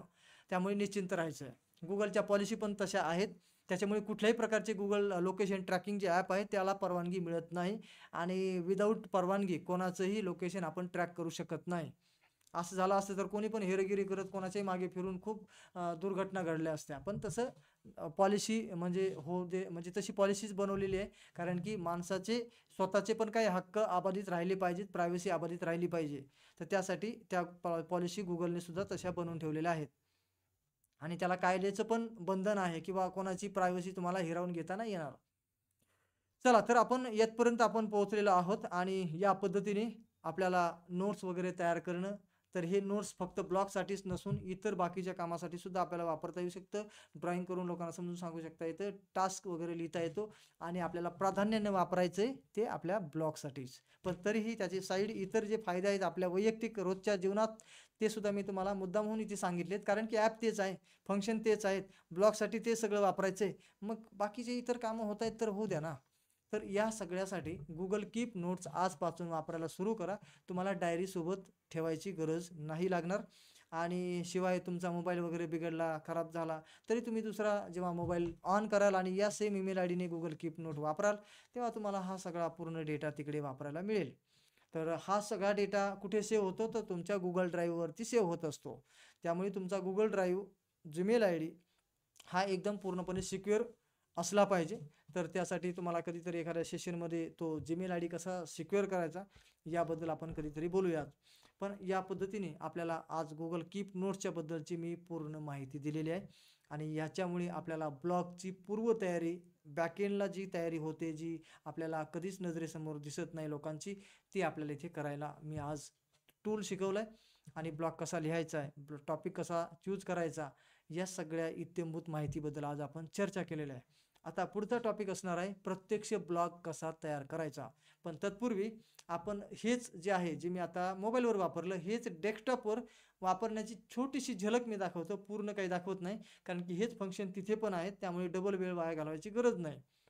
फक्त ऑन कुठून करायचं तेवढंच एक मी सांगतो. हां, अजून एक फंक्शनॅलिटी याच्यामध्ये सांगायची राहिली माझी विसरली होती. तर ते म्हणजे काय, की याच्यात फोल्डर तयार करता येतात. आता हे 2-4 समजा आपले जे नोट्स तयार झाल्यात, तर याच्यामुळे काही आपल्याला फोल्डरची गरज नाही पडत. पण जेव्हा आपले ब्लॉग किंवा आपल्या नोट्स मल्टिपल होतील, शेकड्याने होतील, तेव्हा मात्र आपल्याला फोल्डरशिवाय पर्याय राहत नाही. कारण की फोल्डर जर नाही वापरलं, तर आपल्याला ठराविक नोट्स शोधण्यासाठी भरपूर वेळ लागू शकतो. त्याच्यामुळे फोल्डर करून त्याला ऑर्गनाइज करणं गरजेचं आहे. तर मग फोल्डर तयार कसं करतात? चला बघूया. तर फोल्डर म्हणजे नेमकं असतं काय? तर मी पहिल्या जुन्या ईमेल आयडीवरती मी जातो, जो की माझ्या नेहमी वापरातला आहे. तिथे जाऊन तुम्हाला फोल्डर कसे कॅटेगराईज केल्यामुळे काय फायदा होतो ते आधी समजून सांगतो आणि मग आपण फोल्डर बनवायचा प्रयत्न करूया. तर माझा जो रेग्युलर वापरातला ईमेल आयडी आहे, तो मी इथे म्हणजे त्याचा Google कीप नोट ओपन केलाय आणि आपल्याला फोल्डर बघण्यासाठी इथे आडव्या 3 रेषांना क्लिक करावं लागेल. तर मी तिथे क्लिक करतोय. क्लिक केल्यानंतर हे जे तुम्हाला दिसतायत ना, हे सगळे आहेत फोल्डर्स. ओके. कॉम्प्युटरमध्ये आपण फोल्डर तयार करतो आणि त्याच्यामध्ये फाईल्स टाकतो. म्हणजे काय होतं, की आपल्याला त्या फोल्डरच्या नावावरून लक्षात येतं, की याच्यात कुठल्या-कुठल्या प्रकारच्या फाईल आपण सेव्ह केलेल्या आहेत. तसं या नोट्स आपण या फोल्डरमध्ये सेव्ह करत असतो. तर हे सगळे वेगवेगळे फोल्डर्स आहेत एवढे सारे. आता माझं लिमिट फोल्डर तयार करण्याचं एवढं संपलेलं आहे, इतकं मी वापरलंय. आता हे मी मोजले पण नाहीत हे सगळे फोल्डर आहेत किती, पण आता मला याच्यापेक्षा एक्स्ट्रा फोल्डर तयार करायला ते म्हणतंय तुमचं लिमिट संपलेलं आहे. म्हणून मला याच्यातलं जुनं एखादं फोल्डर डिलीट करायला लागतं आणि त्या जागी नवीन नाव देऊन नवीन फोल्डर तयार करावं लागतं. म्हणजे एवढे फोल्डर बनवू शकतात, एवढं लक्षात आलंय. आता फोल्डर बनवायचं कसं ते पण मी तुम्हाला सांगेल. आता याच्यातले समजा मी कॅटेगरी घेतो तुम्हाला लक्षात आणून देण्यासाठी. जसं की समजा इथे ब्लॉग गुरुजी नावाची एक फोल्डर आहे बघा. ब्लॉग गुरुजी इथे आहे की नाही. तर ब्लॉग गुरुजी याच्यावरती समजा मी क्लिक केलं तर मला त्याच पोस्ट दिसतील ज्या मी ब्लॉग गुरुजी फोल्डरमध्ये ठेवलेल्या आहेत. तर तेवढ्याच पोस्ट येतात बघा. खाली गेलं ना तर एवढंच संपतंय, कारण की पोस्ट एवढ्याच आहेत. तर अशा प्रकारे आपण कॅटेगरी करू शकतो. आता मी ही जर का कॅटेगरी नाही लावली तर माझ्या पोस्ट खाली कितीही जाऊ शकतील. हे पहा, हे काही सहज संपणार नाही, कारण पोस्टच तेवढ्या आहेत किंवा तेवढ्या नोट्स इतक्या साऱ्या जमा झालेल्या आहेत ना, ज्या की लवकर संपणारच नाही आहेत. ओके, हे पहा, म्हणजे एवढ्या पोस्ट आहेत, पण आपण फोल्डरला ओपन केल्यामुळे त्याच्यात जेवढ्या पोस्ट होत्या तेवढ्याच दिसल्या. तर याचा अर्थ तुम्हाला समजलं की फोल्डरमध्ये टाकून कॅटेगराईज करणं हे आपल्यासाठी फायदेशीर राहील, कारण की एवढ्या साऱ्या पोस्ट जर बनल्या तर मग आपल्याला त्या शोधायला कठीण जाऊ नयेत, वेळ जाऊ नये. चला तर मग आपण अजून ते बनवायचे कसे फोल्डर तेच बघूया. आता इकडे आपण पहिला ईमेल आय डी जो प्रॅक्टिससाठी घेतला त्याला मी ओपन करतो. आता याच्यामध्ये बघा ड्रॉइंग नावाची एक पोस्ट आहे, माझा पहिला ब्लॉग आणि एक टास्क, अशा 3 पोस्ट आहेत. 3 पोस्ट आपण आता कुठल्याच फोल्डरमध्ये टाकलेल्या नाहीत. त्या ओपनली अशाच प्लस बटन तयार दाबलं आणि त्या पोस्ट तयार केल्या आणि तशाच पडू दिल्या. त्याला कुठले फोल्डर वगैरे लावलेलं नाही. आता फोल्डर तयार कसं करायचं? तर तुम्हाला वरच्या आडव्या 3 रेषांना क्लिक करायचं. इथे केलं क्लिक. याच्यामध्ये इथे दिलेलं आहे क्रिएट न्यू लेबल. ऑलरेडी मागच्या अनेक वेगवेगळ्या ट्रेनिंगमध्ये मी हे लेबल बनवलेले आहेत. Advance training, exam topics, maths exercise, what's post वगैरे वगैरे असे काहीतरी जस्ट सॅम्पल म्हणून आपण बनवलेत. आता आपल्याला इथे आजच्या ट्रेनिंगमध्ये आणखी एक फोल्डर बनवून तुम्हाला दाखवावं लागेल. तर त्यासाठी खाली क्रिएट न्यू हे जे आहे ना, क्रिएट न्यू लेबल, ह्याला लेबल असं इथे नोट्समध्ये नाव दिलेलं आहे, पण आपण त्याला फोल्डर नावाने ओळखतो. ठीक, चला तर मी इथे क्रिएट न्यू लेबलला क्लिक करतो आणि इथे आपण एक नाव देऊया, ब्लॉग डिझाईन. ओके, एवढंच देतो आणि त्याच्या पुढे जो राईट चेक मार्क आहे हा वाला, याला क्लिक करायचं सेव्ह करण्यासाठी. म्हणजे झाला आपला तो फोल्डर तयार.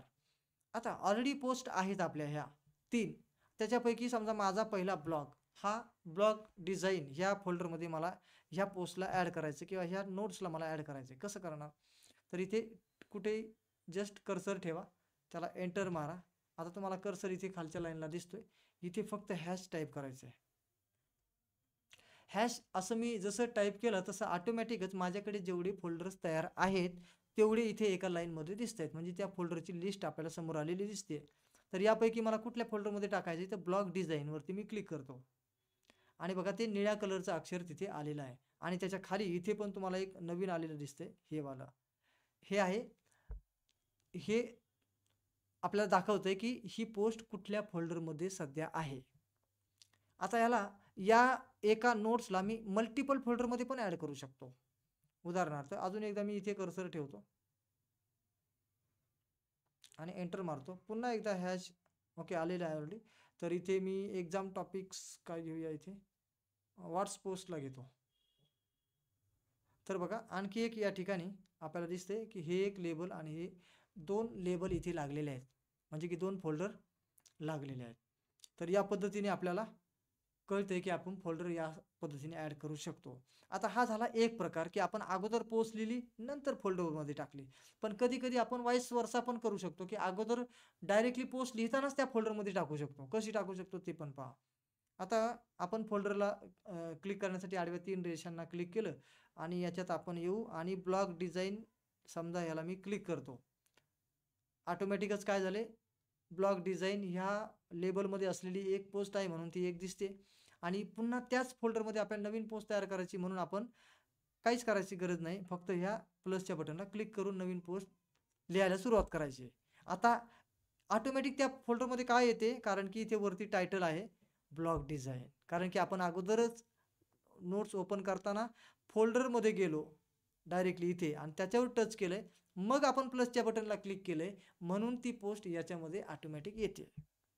तर असं दोन्ही प्रकारे सुरुवातच पोस्टची फोल्डरमधून करू शकता किंवा अगोदर तुम्ही पोस्ट लिहिली नंतर फोल्डरमध्ये तिला ॲड करू शकता. दोन्ही पद्धती मी तुम्हाला समजावून सांगितल्यात. ओके. आता तुम्हाला कधी-कधी एखाद्या पोस्टमध्ये इमेज सहित ॲड करून पोस्ट लिहायची असेल.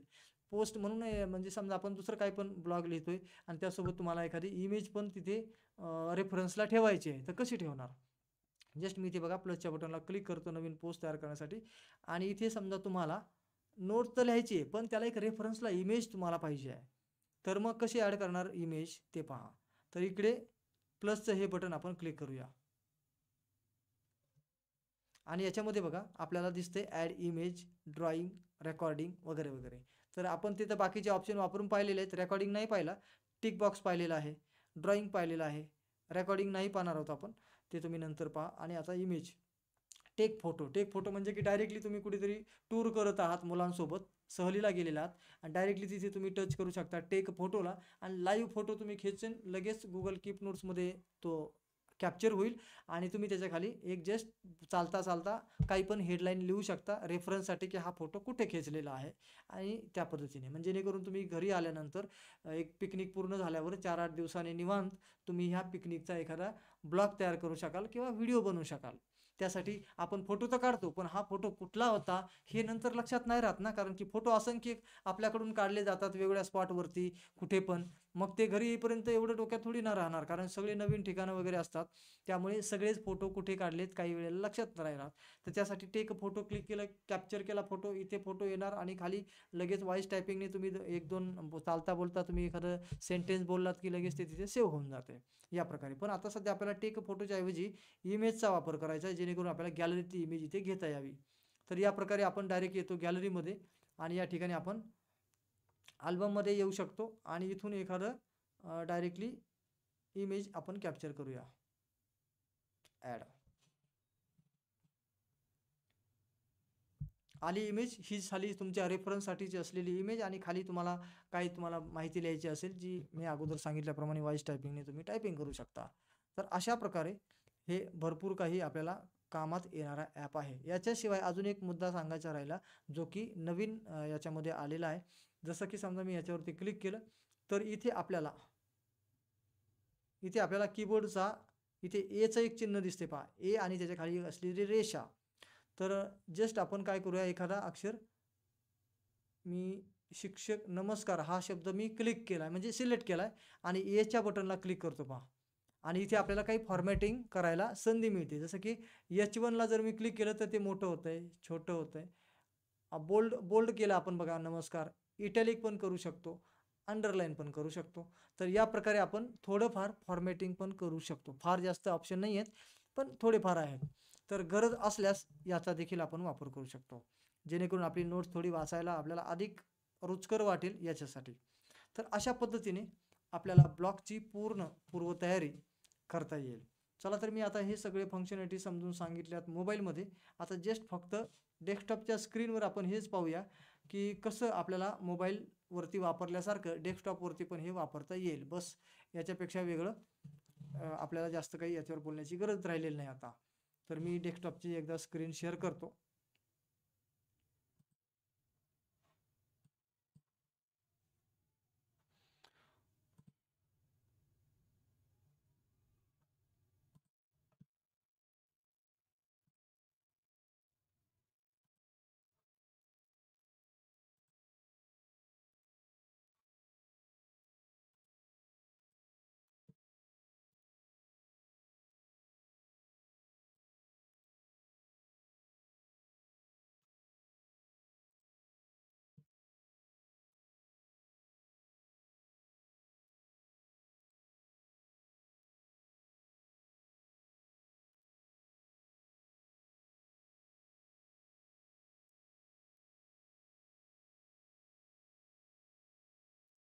ओके, स्क्रीन दिसते ना आता?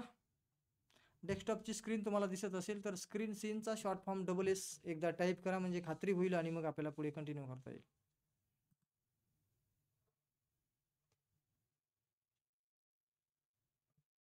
ओके, धन्यवाद. सगळ्यांनी म्हणजे रिप्लाय देण्याची आवश्यकता नाही. मला अंदाज समजला की तुम्हाला स्क्रीन दिसत आहे. ओके, तर आपण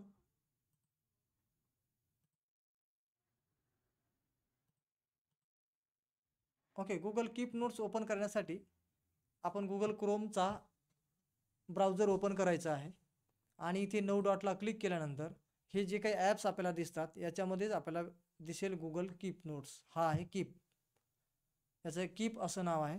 तर याला आपण क्लिक करूया आणि माझा हा रेग्युलर ईमेल आय डी वापरलेला हा आहे, ज्याच्यावर की हे सगळे फोल्डर्स वगैरे तुम्हाला अगोदर जे दाखवले ते बनलेले आहेत.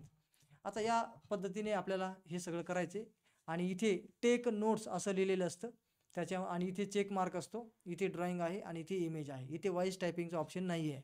डेस्कटॉप बेस मोबाईलला आहे पण डेस्कटॉपला नाही आहे. तर या ठिकाणी आपण डायरेक्टली इथे क्लिक करू शकतो टेक नोट्स आणि तुमची नोट्स तुम्ही लिहायला चालू करू शकता या पद्धतीने. इथे टायटल लिहू शकता. ओके, तर या पद्धतीने तुम्ही हे सगळं इथे करता येतं. इथे तुम्हाला बॅकग्राऊंडचा काही कलर चेंज करायचा आहे, रिमाइंडर लावायचा असेल, इमेज ॲड करायची असेल आणि इथे याला क्लिक केल्यानंतर लेबल ॲड करायचे म्हणजे की फोल्डरमध्ये ती पोस्ट टाकायची असेल, ड्रॉइंग करायचं आहे, हिला कॉपी म्हणजे डुप्लिकेट करायचे, चेक बॉक्सेस ॲड करायचे आहेत जे की मी तुम्हाला टास्क स्वरूपात दाखवले होते आणि कॉपी टू गुगल डॉक्स म्हणजे की ही तुमची जी नोट्स आहे ते तुम्हाला गुगल डॉक्युमेंटमध्ये ओपन करायची असेल तरी पण करू शकता. आणि व्हर्जन हिस्ट्री पण आपल्याला दिसते जे की हे फंक्शन 2 मोबाईलमध्ये नाही आहेत. ठीक आहे, आणि व्हॉइस टायपिंगचं फंक्शन डेस्कटॉपमध्ये नाही आहे. असं थोडाफार फरक आहे, बाकी काही जास्त फरक नाही आहे. लेबल इकडे साईडला दिसतात कारण की याची आडवी स्क्रीन असल्यामुळे हे लेबल ओपनच असतात. याला जर क्लिक केलं तर आपण लेबल हाईड पण करू शकतो याच्यावरती क्लिक करून. ओके, तर या प्रकारे तर हे अशा प्रकारे गुगल कीप नोट्स आपल्याला इथे वापरता येतो. हा बघा, आत्ता नोट जस्ट मी तयार केली ती इथे आलेली आहे आणि एवढ्या नोट्समधून तुमची काही एखादी 2 महत्त्वाच्या नोट्स असतील ज्या की सारख्या तुम्हाला बघायला लागतात, तर त्या नोट्सवरती तुम्ही गेलात असं पिनचं चिन्ह आहे बघा, ह्या पिन करू शकता तुम्ही. म्हणजे काय होईल की तुम्ही जी नवीन नोट्स लिहिता ती नवीन नोट्स सगळ्यात वरती आलेली असते, पण ही पिन केलेली नोट्स मात्र खाली सरकत नाही. ती सगळ्यात टॉपच राहते, तिच्या खाली येईल जी नवीन नोट्स असेल ती. त्याच्यामुळे आपल्याला एखादी 2 नोट्स पिन करून ठेवायचे असतील तर पिनही करू शकता आणि काम झालं तुमचं तर तुम्ही त्याला अनपिन पुन्हा या चिन्हाला क्लिक करून करू शकता.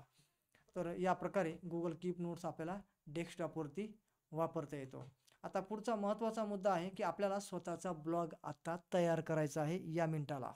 तर सगळ्यांचा ब्लॉग तयार होणार आहे काही मिनिटामध्येच आणि तो ब्लॉग तयार झाल्यानंतर एक विशिष्ट लिंक मी तुम्हाला प्रोव्हाइड करेल आणि त्या लिंकवरती तुम्हाला म्हणजे तुमची ब्लॉगची जी URL आहे, ब्लॉगची जी लिंक आहे तुमचा ब्लॉग तयार झाल्यानंतर, तर ती लिंक मला सबमिट करायची आहे. तर ती तुम्हाला वैयक्तिक WhatsAppवर पाठवली जाईल. जे नवीन ॲडमिशन आहेत त्यांच्यासाठी. जुने आहेत त्यांनी ऑलरेडी त्या सगळ्या प्रोसिजर केलेल्याच असतील, त्यामुळे तुम्हाला हे करायची गरज नाही. ओके, चला तर आपण आता ब्लॉग तयार कसा होतो ते आपण बघूया स्टेप बाय स्टेप. आता गुगल क्रोम ब्राउझर तुम्ही ओपन करायचा आहे, जसं मी गुगल कीप नोट्स ओपन करण्यासाठी केला तसा. ओके, सेम हीच प्रोसिजर डेस्कटॉपवर पण जशी मी करतोय तशी मोबाईलवर पण करता येते. ज्यांच्याकडे डेस्कटॉप नाही त्यांनी काळजी करायची आवश्यकता नाही. ती पण प्रोसेस मी समजावून सांगेलच, पण आधी डेस्कटॉपवरची आता आहे चालू तर बघून घेऊया. तर या ठिकाणी पहा, 9 डॉट्स हे जे आहे त्याला म्हणतात गुगल ॲप्स. तर या ठिकाणी ॲप्स आहेत. जसं मी कीप नोट्सला इथे आलो होतो, तसंच मी पुन्हा इथे आलोय. कीपच्या बाजूला इथे ब्लॉगर असं आहे. तुमच्या डेस्कटॉपमध्ये हे ब्लॉगर कीपच्या बाजूलाच असेल असं सांगता येत नाही. तो मागे पुढे खाली वरती असू शकतो. पण आपल्याला ब्लॉगर नावाचा ॲप ओपन करायचा आहे. आणि लक्षात हे घ्या की इथे आपला Google Chrome browser log in असलाच पाहिजे. लॉग इन असला पाहिजे तरच हे करता येणं शक्य आहे. तर इथे माझा एक email I D log in आहे. तसा तुम्हाला ईमेल आय डी जो लॉग इन आहे ना त्याच्यावरच तो ब्लॉग तयार होतो. ऑटोमॅटिकच तो तुमचा जो ईमेल आय डी आहे ना त्याचाच लॉग इन पासवर्ड म्हणजेच तुमच्या ब्लॉगरच्या ॲडमिन पॅनलचा लॉग इन पासवर्ड. त्याला काही वेगळं लॉग इन करावं लागत नाही. तर त्यामुळे लक्षात घ्यायचं की इथे आपण अगोदर योग्य तो email I D log in करून घ्या.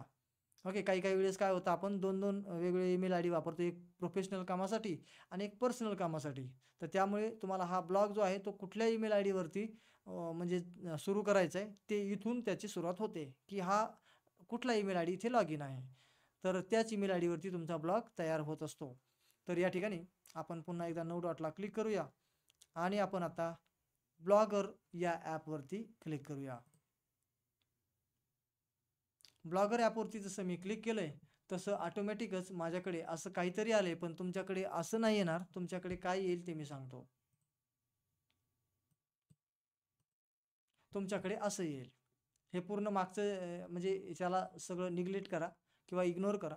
आपल्याला जसं तुम्ही ब्लॉगरला क्लिक कराल, पहिल्यांदाच तुम्ही जर का ब्लॉगर हा ॲप ओपन केला असेल, तर तुम्हाला अशा प्रकारची स्क्रीन दिसेल, choose a name for your blog.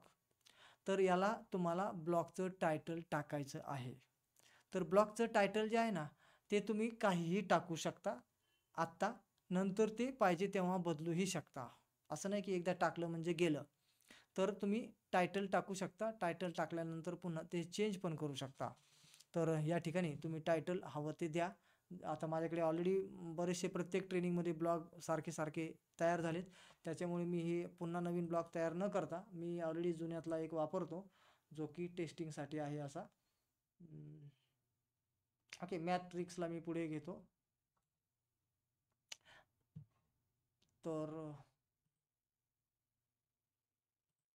Okay, तर तुम्ही जसं ब्लॉगचं टायटल वगैरे टाकून त्याला सबमिट कराल, त्याच्यानंतर तुमच्याकडे अशा प्रकारची स्क्रीन दिसेल.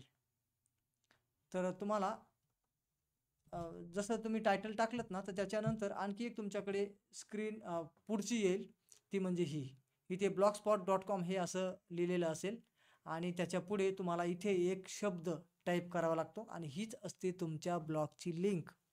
तुमचा ब्लॉगरचा URL, तुमच्या ब्लॉगचा या जगातील एक नवीन पत्ता. जो आपण घराचा ॲड्रेस असतो ना, तसा तुमच्या ब्लॉगचा हा ॲड्रेस तयार होतो.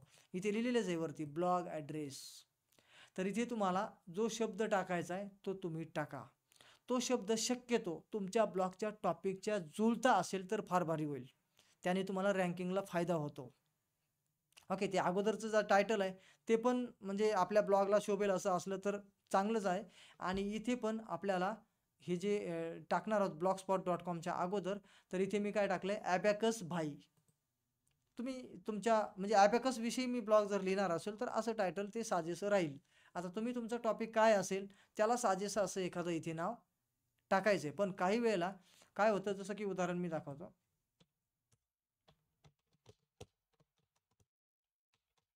असं मी क्लिक केलं, SHABAS.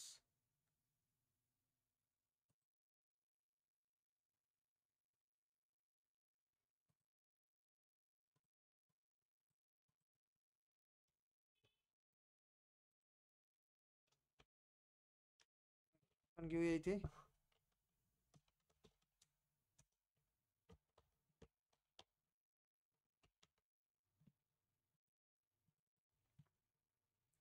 ओके, तर इथे आपल्याला स्पेस वगैरे चालत नाही. तुम्ही म्हणजे एक डॅश देऊ शकता मध्ये जर पाहिजे तर. असा डॅश. 2 शब्द जर समजा तुम्ही टाकले असतील तर डॅश पाहिजे तर तुम्ही देऊ शकता. पण स्पेस वगैरे चालत नाही. तर या प्रकारे तुम्ही असं काहीतरी नाव द्या आणि मगच तुम्ही सेव्ह बटन दाबा. सेव्ह बटन दाबल्यानंतर कदाचित तुम्हाला ते तुमचा URL इथे जर नॉट अवेलेबल असेल तर तसा इथे रेड एरर येईल. तर तो तुम्हाला सांगेल की this already taken. Okay, this name is already taken असं काहीतरी एरर येईल लाल अक्षरामध्ये आणि तुम्हाला समजून जाईल की हे ऑलरेडी नाव कुणीतरी वापरलंय. तर त्यामुळे तुम्हाला म्हणजे तुमचं काही चुकलं असं नाही म्हणायचं. तर तुम्ही स्वतःहून समजून घ्यायचं की आपल्याला इथे वेगळं नाव द्यावं लागेल. कारण की जसा ईमेल ID जगामध्ये प्रत्येकाचा वेगळा आहे, तसा हा ब्लॉगरचा ॲड्रेस पण प्रत्येकी वेगळा असतो. हा सेम डबल तयार होऊ शकत नाही. असं रिस्ट्रिक्शन या ठिकाणी लावलेलं असतं. त्याच्यामुळे तुम्हाला तसा जर एरर आला दिस नॉट अवेलेबल, तर तुम्हाला मात्र इथे हे नाव चेंज करायचे. बस, यापेक्षा वेगळं काही नाही. बऱ्याच जणांना वाटतं अरे माझं काहीतरी चुकलंय वाटतं. तुमचं काहीच नाही चुकलेलं. ते नाव ऑलरेडी वापरलंय कोणीतरी म्हणून ते तुम्हाला डबल वापरता येत नाही. बस एवढंच आहे. तर या प्रकारे तुम्ही तिथे व्यवस्थित नाव टाका आणि सेव्ह बटन दाबा आणि मग तुमचा ब्लॉग या पद्धतीने आलेला दिसेल. तुमचा ब्लॉग इथे तयार झालाय. आता तुमच्या ब्लॉगची लिंक मला पाठवण्यासाठी कुठून मिळवणार? तर त्यासाठी तुम्हाला इथे खाली व्ह्यू ब्लॉग, काय इथे व्ह्यू ब्लॉग, तर व्ह्यू ब्लॉगला तुम्हाला क्लिक करायचे. ऑटोमॅटिकच दुसऱ्या टॅबमध्ये जे काही ओपन होतं तर हे तुमचा असतो ब्लॉगचा URL, ब्लॉगची लिंक. URL आणि लिंक हे एकच आहे. मी कधी कधी URL बोलतोय म्हणजे तुम्हाला वाटेल काही वेगळं आहे का, तर वेगळं नाही. लिंक तिलाच URL म्हणतात शॉर्ट फॉर्ममध्ये. तर ही ब्लॉगची असते तुमच्या लिंक. तुमचा ब्लॉग इथे तयार झालेला आहे. फक्त एवढंच आहे की त्याच्यामध्ये आता सध्या डिझाईन नाही, त्याच्यात ब्लॉग नाही, काही नाही, एकदम ब्लँक डिफॉल्ट ज्या काही डिझाईन वगैरे आलंय तेवढं ह्याच्यात दिसतंय, म्हणून आपल्याला असं दिसतंय. ठीक आहे, तर इथपर्यंत आपल्याला आजच्या सेशनमध्ये पोहोचायचं आहे. तुम्हाला ब्लॉग तुमचा आजच तयार करायचा आहे. उद्या मात्र मला त्याची लिंक मी सांगितलेल्या ठिकाणी, म्हणजे तुम्हाला वैयक्तिक तसा मेसेज येईल. जे नवीन आहेत त्यांना येईल, बाकीच्यांना नाही येणार. तर तुम्हाला ही लिंक कॉपी करून मला पाठवावी लागेल. कॉपी नाही म्हणजे त्या फॉर्ममध्ये भरावी लागेल, अचूक भरावी लागेल, कॉपी करून. टायपिंग वगैरे करू नका, कारण की ही माहिती सेन्सिटिव्ह असते. यातलं एक जरी अक्षर कमी जास्त झालं, डॅश कमी जास्त झाला, तरी तुम्हाला मला जे लायसन्स तुमच्या ब्लॉगवरती ॲक्टिवेट करायचे तर ते करता येणार नाही. लायसन्स म्हणजे काय करायचं की एक चांगली प्रोफेशनल जी माझी डिझाईन तुम्ही बघितली ती डिझाईन तुमच्या या ब्लॉगरमध्ये इन्सर्ट करायची आहे. तर त्यासाठी आपल्याला लायसन्स तुमच्या ह्या ब्लॉगला ॲड करावं लागेल. ओके, ठीक आहे. म्हणजे ती थीम, ती डिझाईन जी आहे ती लायसन्सिंग आहे, म्हणून तुमची ही URL जी आहे ती एकदम तंतोतंत कॉपी करूनच पाठवावी लागते. ओके, तर इथपर्यंत आपण पोहोचलो. लिंक तयार करणे पुन्हा सांगतो पुन्हा. हे पहा, आपण इथपर्यंत पोहोचलेला असतो. जसं की ब्लॉगचं टायटल टाकलं आणि त्याच्यानंतर ब्लॉगचा ॲड्रेस जो असतो तो तुमचा तिथे परफेक्ट मॅच झाला. लगेच तुम्ही या पद्धतीने येता. इथे नो पोस्ट असं असेल आणि इथे बाकीचे मेनू दिसतात. इथे खाली व्ह्यू ब्लॉग असं दिलेलं आहे. व्ह्यू ब्लॉग खाली सगळ्यात शेवटी. याच्यावरती फक्त क्लिक करायचं आहे. ऑटोमॅटिकच नवीन इकडे शेजारी टॅब ओपन होतो आणि ही लिंक आहे तुमच्या ब्लॉगची. तुमचं नाव पण, तुम्हाला जे काही टायटल टाकलेलं असतं ना ब्लॉगचं तयार करताना, ते इथे दिसतं.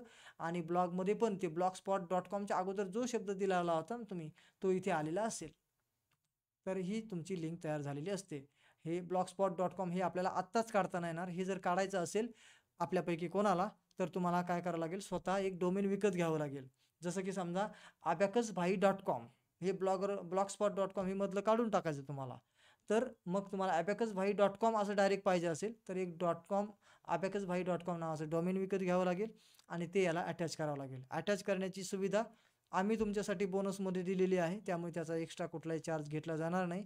जर तुम्हाला डोमेन विकत घेऊन इथे लावायचं असेल तर आम्ही सपोर्ट करू शकू. तर तुम्हाला हे blogspot.com काढून ते नवीन डोमेन अटॅच करून दिलं जाईल. पण तुम्हाला मात्र डोमेन विकत घ्यावं लागेल. तुम्हाला घेता येत नसेल विकत तर आम्ही घेऊन देऊ, पण पैसे मात्र डोमेनचे तुम्हाला पे करायला लागतील. जर पाहिजे असेल तर. नसेल तर याच्यातून काही काम नाही थांबलेलं, पण प्रोफेशनल ज्यांना बनायचं आहे त्यांच्यासाठी हा ऑप्शन असतो. नाहीतर blogger.com म्हणजे हे बागे डोमेन राहिल्यानं म्हणजे थोडं अनप्रोफेशनल वाटतं, पण सुरुवात ठीक करायला काही हरकत नाही. आपला खर्च वगैरे वाचतो. तर मग जर का आपण समजा डोमेन नाही लावलं तर याला कुठलाही खर्च नाही, आयुष्यभर खर्च नाही. म्हणजे हे blogspot.com जर असंच ठेवलं ना तर खर्चच काही नाही. आणि जर एवढं काढायचं म्हटलं तर साधारण 700-800 हजार रुपयापर्यंत डोमेन विकत घेतलं, बस तेवढ्यातच आपले वेबसाईट प्रोफेशनल तयार. कारण काय की तुम्हाला इथे दाखवतो माझी डिझाईन कुठे आहे.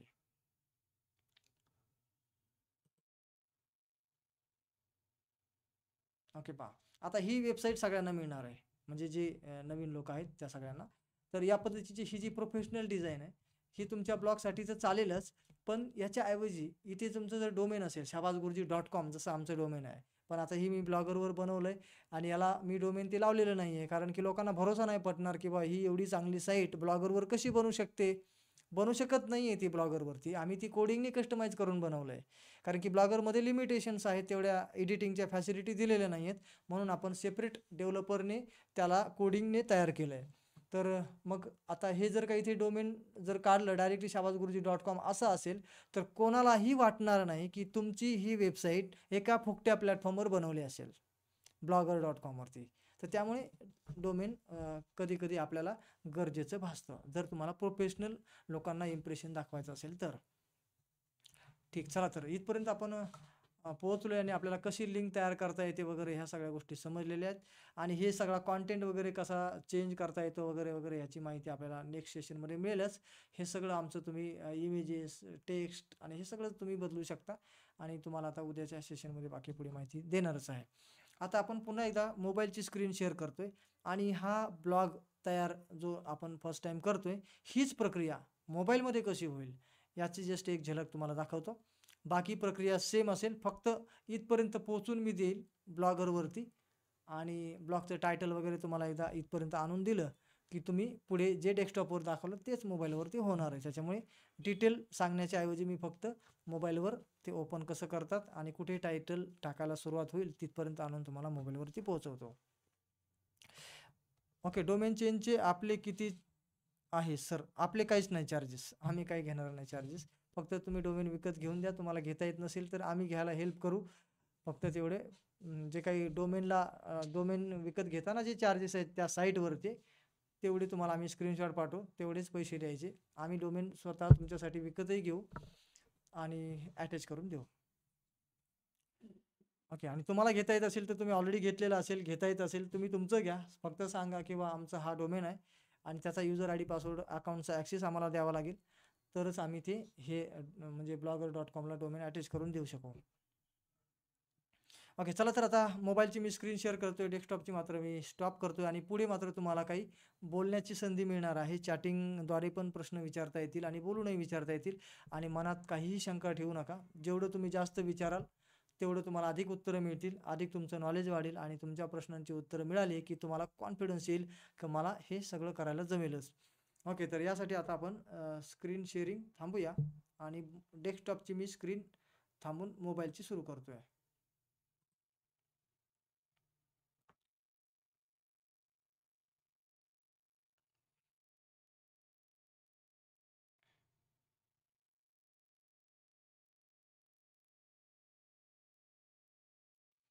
ओके, मोबाईलवर अगदी छोटीशी प्रक्रिया सुरुवातीची वेगळी आहे. बाकी एकदा सुरुवात झाल्यानंतर जे डेस्कटॉपवर होतं तेच मोबाईलवर होईल.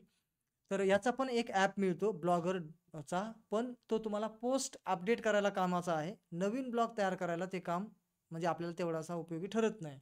तर त्याच्यामुळे नवीन ब्लॉग तयार करतानाची प्रोसेस जरा समजून घ्या. आता बघा, नवीन ब्लॉग तयार करताना आपल्याला काय करायचं आहे, Google Chrome ओपन करायचं आहे.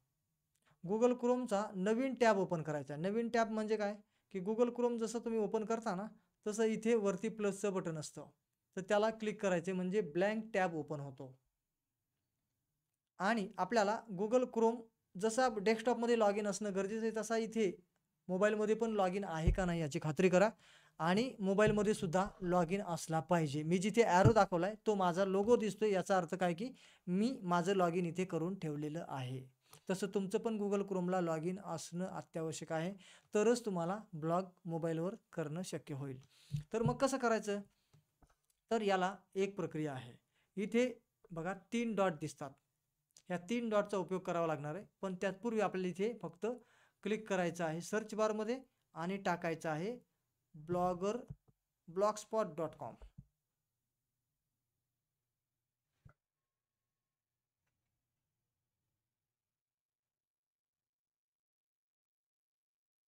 blogspot.com आणि ओपन करायचं आहे. ओपन झाल्याबरोबर माझ्याकडे असं काहीतरी ओपन झालंय, कारण की माझा ऑलरेडी वापरातला आहे म्हणून. पण तुम्हाला काय करावं लागेल, जे काही ओपन होईल पुढे ते होऊ द्या. फक्त blogspot.com एवढं ओपन करा. त्याच्यानंतर तुम्हाला या 3 डॉटला क्लिक करायचं आहे, या वरच्या. ओके, या 3 डॉटला क्लिक करा वरच्यावाल्या. मी क्लिक करतो पहा. क्लिक केल्यानंतर खाली यायचं आणि इथे डेस्कटॉप साईट नावाचा एक ऑप्शन आहे. इथे हे पहा, हा चेक मार्कला क्लिक करायचं आहे. हा डेस्कटॉप साईट नावाचा मेनू आहे.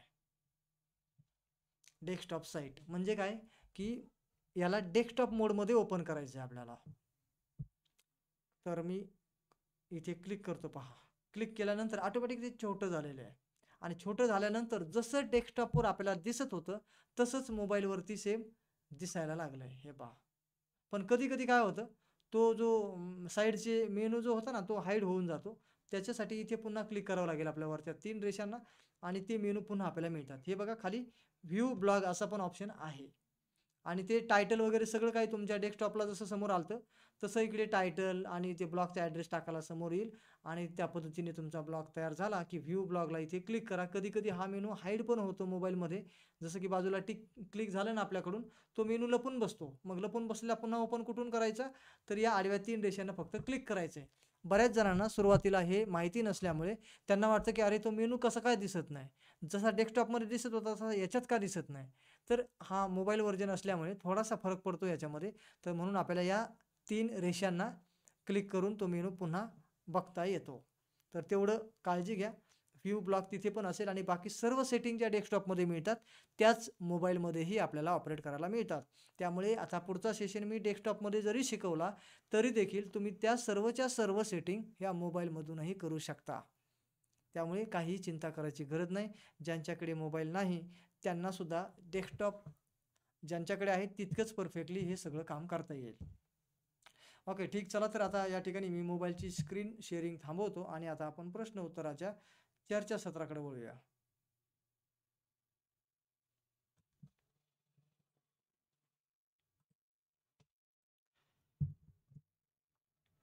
ओके मंडळी, तर आजचा सेशन या ठिकाणी पूर्ण मला जो काही भाग समजून सांगायचा होता तो संपलेला आहे. म्हणजे की 9:52 अगदी वेळेत तो झाला आहे. आता मात्र आपल्याला मनमोकळेपणाने तुम्हाला प्रश्न विचारता येतील. आजच्या भागावर तुम्हाला जे काही प्रश्न पडले असतील, विचारायचे वाटले असतील ते विचारायचे आहेत आणि बाकी पार्टिसिपंट्सने माईक तोपर्यंत सुरू करू नका जोपर्यंत तुम्हाला बोलायचं नाही आहे. आणि सगळं झाल्याशिवाय जाऊ पण नका, कारण की बरेच प्रश्न जे असतात ते प्रश्न असे असतात की जे माझं जे शिकवण्यातून काहीतरी गोष्टी मिस झालेल्या आहेत आणि ते म्हणजे तुमचे प्रश्न आहेत आणि मग ते उत्तराच्या स्वरूपात तुम्हाला तो भाग कव्हर होऊन तुमच्यासोबत तुमचं ज्ञान वाढेल. तर त्यामुळे घाई करू नका पळून जाण्याची, कारण की आता असंही जाणार तरी कुठे, घरीच तर आहोत ना सगळेजण. तर त्यामुळे थोडंसं आणखी धीर धरा आणि प्रश्न विचारण्यासाठी मी माईक सर्वांचे इनेबल करतो, पण शिस्त पाळा. ज्याला बोलायचे त्यानेच माईक चालू करा, बोलून झाल्यावर मात्र बंद करा.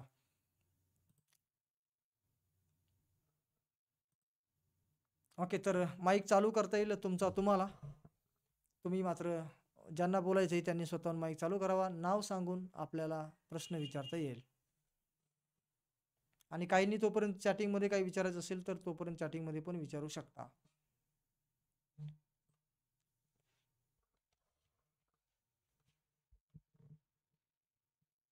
ओके, काही प्रश्न?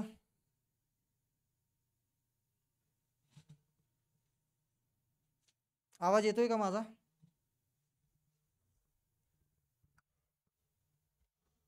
मंडळी झोपले की मी एकटाच जागा आहे? जागा आहे, जागा हॅलो आहे. सर. अच्छा, जागे आहेत. हां बोला. हा सर. आवाज येतोय, बोला प्रश्न.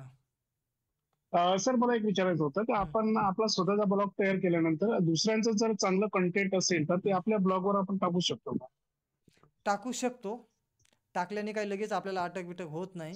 पण आपल्याला जे काही समजा पुढे ॲडसेन्स अप्रूव्ह करायचा असेल तर तो होणार नाही. तुम्ही फक्त एक माहितीसाठी ब्लॉग म्हणून चालवू शकता. पण तरी देखील काही ब्लॉगर असतात की जे त्यांचा स्वतःचा कंटेंट दुसऱ्याकडे टाकायला परवानगी देत नाहीत. त्यांची परवानगी असेल तर टाकू शकता. पण परवानगी घेऊन जरी तुम्ही कंटेंट टाकला आणि तुम्हाला ॲडसेन्स अप्रूव्ह करण्याची इच्छा असेल तर तो होणार नाही. ठीक आहे. ओके, आजचं रेकॉर्डिंग कसं मिळेल? छान प्रश्न विचारलाय. आजचं रेकॉर्डिंग आणि प्रत्येकच कोर्सचं रेकॉर्डिंग मिळणं गरजेचं आहे आणि ते तुम्हाला लॉग इन करून पाहता येतं. तर ते पाहण्यासाठी 1 मिनिट हां, मी लॉग इन करून लगेच दाखवतो. तुम्हाला जस्ट काय करायचं आहे, shahbazguruji.com. ओके, मी अजून लिंक शेअर करतो आधी स्क्रीन. म्हणजे कारण की काही आधी आपण तो कव्हर करूया भाग, कारण की रेकॉर्डिंग व्हिडिओ पाहताना पुन्हा नंतर त्रास होतो.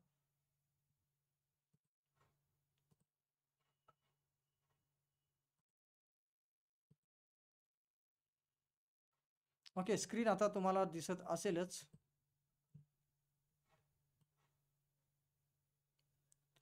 हे पहा, shahbazguruji.com असं गुगल क्रोमवरती टाईप करायचं आणि एंटर मारायचे. शाबास, SHABAS शाबास आणि गुरुजी. एंटर मारल्याबरोबर आपल्यासमोर एक वेबसाईट येते. ही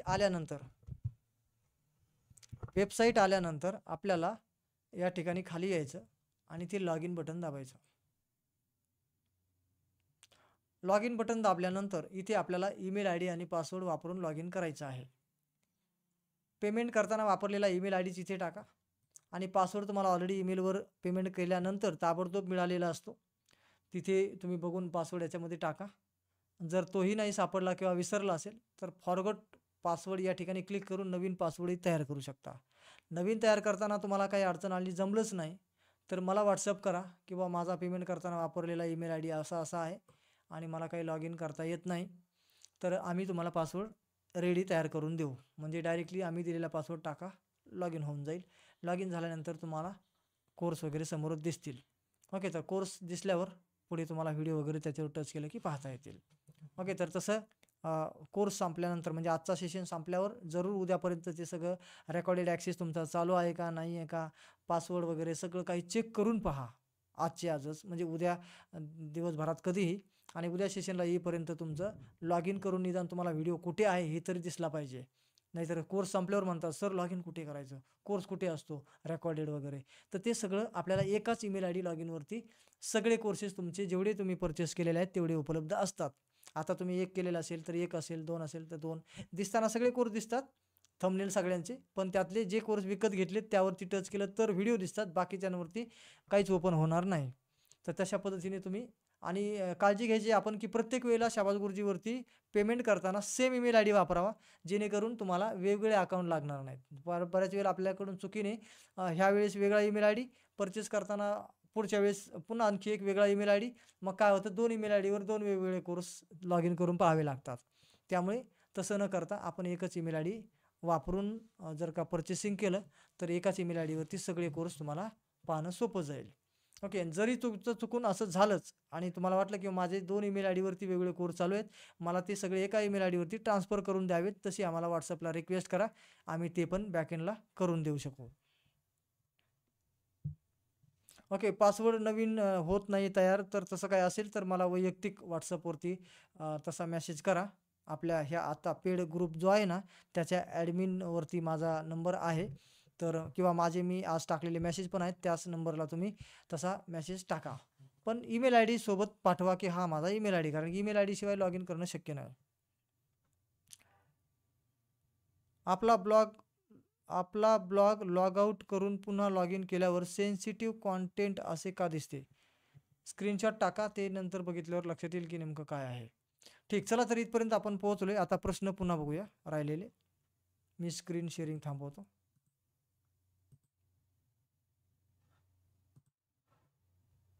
ओके, चला तर प्रश्न पुन्हा तुम्हाला विचारता येतील आणि प्रश्न विचारले तर अजून काही शंका तुमच्या सॉल्व्ह होतील. बोला पुढचा प्रश्न.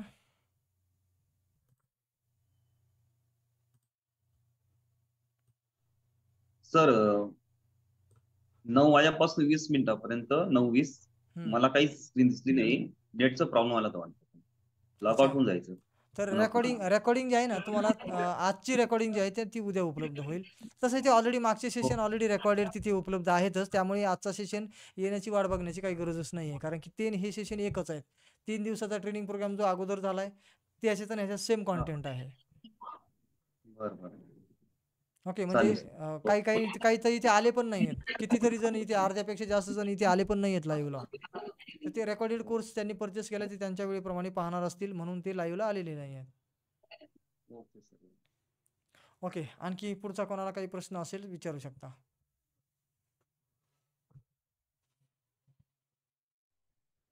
आणि जे नवीन आहेत ना, जे फर्स्ट टाइम आज पहिल्यांदाच परचेस करून इथे आलेले आहेत, जे रिपीटर नाही आहेत, तर त्यांनी उद्या माझ्याकडून जेव्हा मेसेज येईल तुम्हाला की तुमचा ब्लॉगचा URL या फॉर्ममध्ये भरा, तर तुम्ही तो भरून द्यायचा आहे, कॉपी पेस्ट करून, डायरेक्टली टायपिंग वगैरे नका करू. ओके, काही प्रश्न आहे का आणखी? नाहीतर आपल्याला मीटिंग थांबवायची आहे, सगळेजण आपली वाट पाहत आहेत प्रश्नांची. Hello sir. बोला. हा, मला हे स्टार्ट बघण्याचे जे आहे व्हिडिओ ते दिसत नाही, लॉक आहे माझे. कारण मी रिपीटर आहे, अगोदर झालेला आहे हा पे करून आपला, पण ते लॉग इन होत नाही. ओके, तर सेन्सिटिव्ह कॉन्टेंट ज्यांनी कोणी चॅटिंगमध्ये टाकलंय ना त्यांनी फक्त I understand and I wish to कंटिन्यूला क्लिक करा, बस एवढंच, काही नाही. त्यांना फक्त तुमची परवानगी पाहिजे, बाकी काही नाही. खूपदा ट्राय केलं मी मग, पण मला दिसलं नाही. हा, वाटलं चॅट जीपीटीचं पाहिलं, चॅट तुमचं जीपीटीचं. तुम्हाला काय प्रश्न सांगायचा अजून एकदा नीट सांगा, समजलं नाही तुमचा प्रश्न. आता ब्लॉगरचे 3 दिवसाचे जे व्हिडिओ टाकलेले आहे ना ते लॉक आहे माझे, त्यात लॉग इन केलं तरी ते दिसत नाही, अच्छा, लॉक लावलेलं आहे. तुम्ही काय करा, पेमेंटच्या स्क्रीनशॉट सोबत तुमचा ईमेल आय डी पण पाठवा जो की परचेस करताना वापरला आहे. तर तो सर मी तुमचा रिपीट म्हणजे अगोदर केलेलं आहे मागचं हो ठीक आहे ना, पहिल्या पण तुम्ही पाठवा तर मोबाईलवर माझ्या व्हॉट्सअपवरती, म्हणजे ते व्हेरीफाय करून तुमचा कॉन्टेंट का दिसत नाही ते चेक केलं जाईल. ईमेल आय डी शिवाय तर चेक होत नाही ना. सर्व लॉक आहे, म्हणजे 3 दिवसाचे जे आहे ना ते हम्म. लॉक लावलेलं आहे. ठीक आहे, तुम्ही पाठवा तर ईमेल आय डी तुमचा पाठवा, चेक करून ते सॉल्व्ह होऊन जाईल. ठीक आहे. ऍटलीस्ट काल जो झालेला आहे 2 दिवसापूर्वी ChatGPTचा तो सगळे दिसला. सगळे जेवढी तो दिसलाय, हा दिसत नाही का? हा दिसत नाही, हा ब्लॉगचा दिसत नाही, ब्लॉगरचा दिसत नाही, ठीक आहे, ईमेल आय डी म्हणजे लॉक पाठवून द्या, लावलेलं आहे त्याला. होऊन जाईल. हा, ठीक आहे. ईमेल आय डी सोबत ते कारण वगैरे लिहित चला. कारण काय होतं की माझ्याकडे वेगवेगळ्या कारणासाठी ईमेल आय डी येतात किंवा वेगवेगळ्या कारणासाठी प्रश्न येतात. मग तुमचं कारण काय आहे हे त्याच्यात लिहित चला. नुसतं ईमेल आय डी पाठवला तुम्हाला वाटेल की मी सरांसोबत बोललेलो आहे. पण मला मी तुमचं नाव विचारलं ना, काहीच चाललंय. म्हणजे मग नंतर ईमेल आय डी कधीतरी तुमचा येणार आणि मला काय कळणार की या ईमेल आय डीवरती नेमकं काय करायचं आहे. की एखादा कोर्स दिसत नाही, एखादा लेसन दिसत नाही, का नेमका अजून वेगळा काही प्रॉब्लेम आहे. काहीच म्हणजे त्याच्यासोबत मेन्शन करणं गरजेचं आहे. ठीक आहे, स्क्रीनशॉट करून पाठवते. स्क्रीनशॉट पाठवा किंवा मग तसं मेन्शन करा की या ईमेल आय डीने मला कोर्स लॉग इन केल्यावर हा कोर्स दिसत नाही वगैरे ठीक असं. आहे. ठीक आहे. आणखी पुढील प्रश्न कोणाला विचारायचा आहे?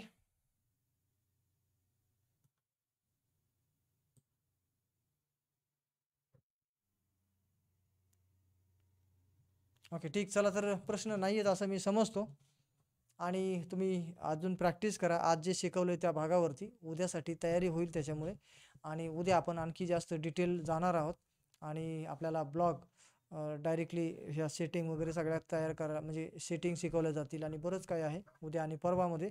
आणि तुमचा ब्लॉग जो डिझाईन आहे ती तर तुम्ही लवकरात लवकर उद्या ईमेल आय डी दिली तर उद्या संध्याकाळपर्यंत तुमचं लायसन्स ॲक्टिवेट करून जमलं तर उद्याच आपण ती तुमची जी डिझाईन आहे तुमच्या ब्लॉगवरती इन्स्टॉलसुद्धा करू शकतो. आणि नाही जमलं तर तिसऱ्या दिवशी तर करणारच आहोत. त्यामुळे तुमची तयारी मात्र कमी पडू देऊ नका. तर मग आपल्याला आणखी 30 सेकंद मी तुमच्यासाठी वाट पाहतोय, कोणाचाही चुकून प्रश्न राहू नये यासाठी. आणि त्यानंतर आपली मीटिंग संपली असं आपण जाहीर करूया. कारण की असं व्हायला नको की मला विचारायचं होतं पण ती संधी मिळाली नाही, मला कोणी लक्ष दिलं नाही, असं होईल. त्याच्यामुळे 30 सेकंद मी वाट पाहतोय. 30 सेकंदात कोणाचाही माईक चालू झाला नाही तर आपण मीटिंग बंद करणार आहोत. नमस्कार. नमस्कार. मी मागचा पेड कोर्स केलेला आहे. हम्म. पण ती डिझाईन माझी घेतली नाही मी. ते माझ्या ब्लॉगला बी अटॅच नाही केलं मी. मग करून घ्या ना, त्याच्यात व्हिडिओ आपण दिलेला आहे ना, how to install pro educator theme असा 4थ्या नंबरचा व्हिडिओ आहे आपल्या कोर्समध्ये. अच्छा. तो बघा ते आणि आता होऊन हां, जाईल, ते हां. 10 मिनिटात तुमचं काम होऊन जाईल. ठीक आहे सर. Thank you.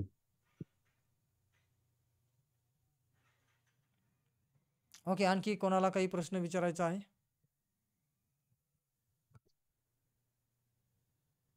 बोला लोहेकर मॅडम, माईक सुरू आहे, तुमचा आवाज नाही येत. हॅलो सर, 2 दिवसापूर्वी जे आपलं ट्रेनिंग झालं ChatGPTचं, हम्म. तर त्याच्यामध्ये जे ऑफिस मायक्रोसॉफ्ट मध्ये लॉग इन होत नाही, म्हणजे मला PPT तयार करता येत नाही. मायक्रोसॉफ्ट ऑफिस जे आहे ना, ते office.com ला जाऊन तुम्हाला लॉग इन करावं लागेल. तुमच्या हो, करायचा ईमेल आय प्रयत्न, डीने, पर्सनल ईमेल आय डीने लॉग इन करावं लागेल. तर ते काही लॉग इन झालं नाही, त्यामुळे मला PPT पर्यंत पोहोचली नाही मी, म्हणजे ब्लँक लॉग इन दिसलंच झालं नाही नाही. म्हणजे तिथे तुम्हाला ईमेल आय डी टाकल्यानंतर पासवर्ड वगैरे स्वतःच तयार करायचा ऑप्शन पण मिळतो. तो पासवर्ड तुम्ही तयार करून मग पुढे जाता येईल. ते झालं सर्व, पण मला ते ब्लँक दिसले नाही, प्लसचं चिन्ह, त्यामुळे मला PPT. लॉग इन झालंय का? हो, झालं. मग झाल्यावर काय, फक्त साईडला तुम्हाला जे वर्ड डॉक्युमेंट आहे त्याला क्लिक करायचं आहे आणि हा, त्यातलं ब्लँक डॉक्युमेंट सिलेक्ट करायचं आहे. ठीक आहे, आणखी ट्राय करून बघते. बघा. ठीक आहे. ओके, आणखी कोणाचा प्रश्न राहिला आहे का?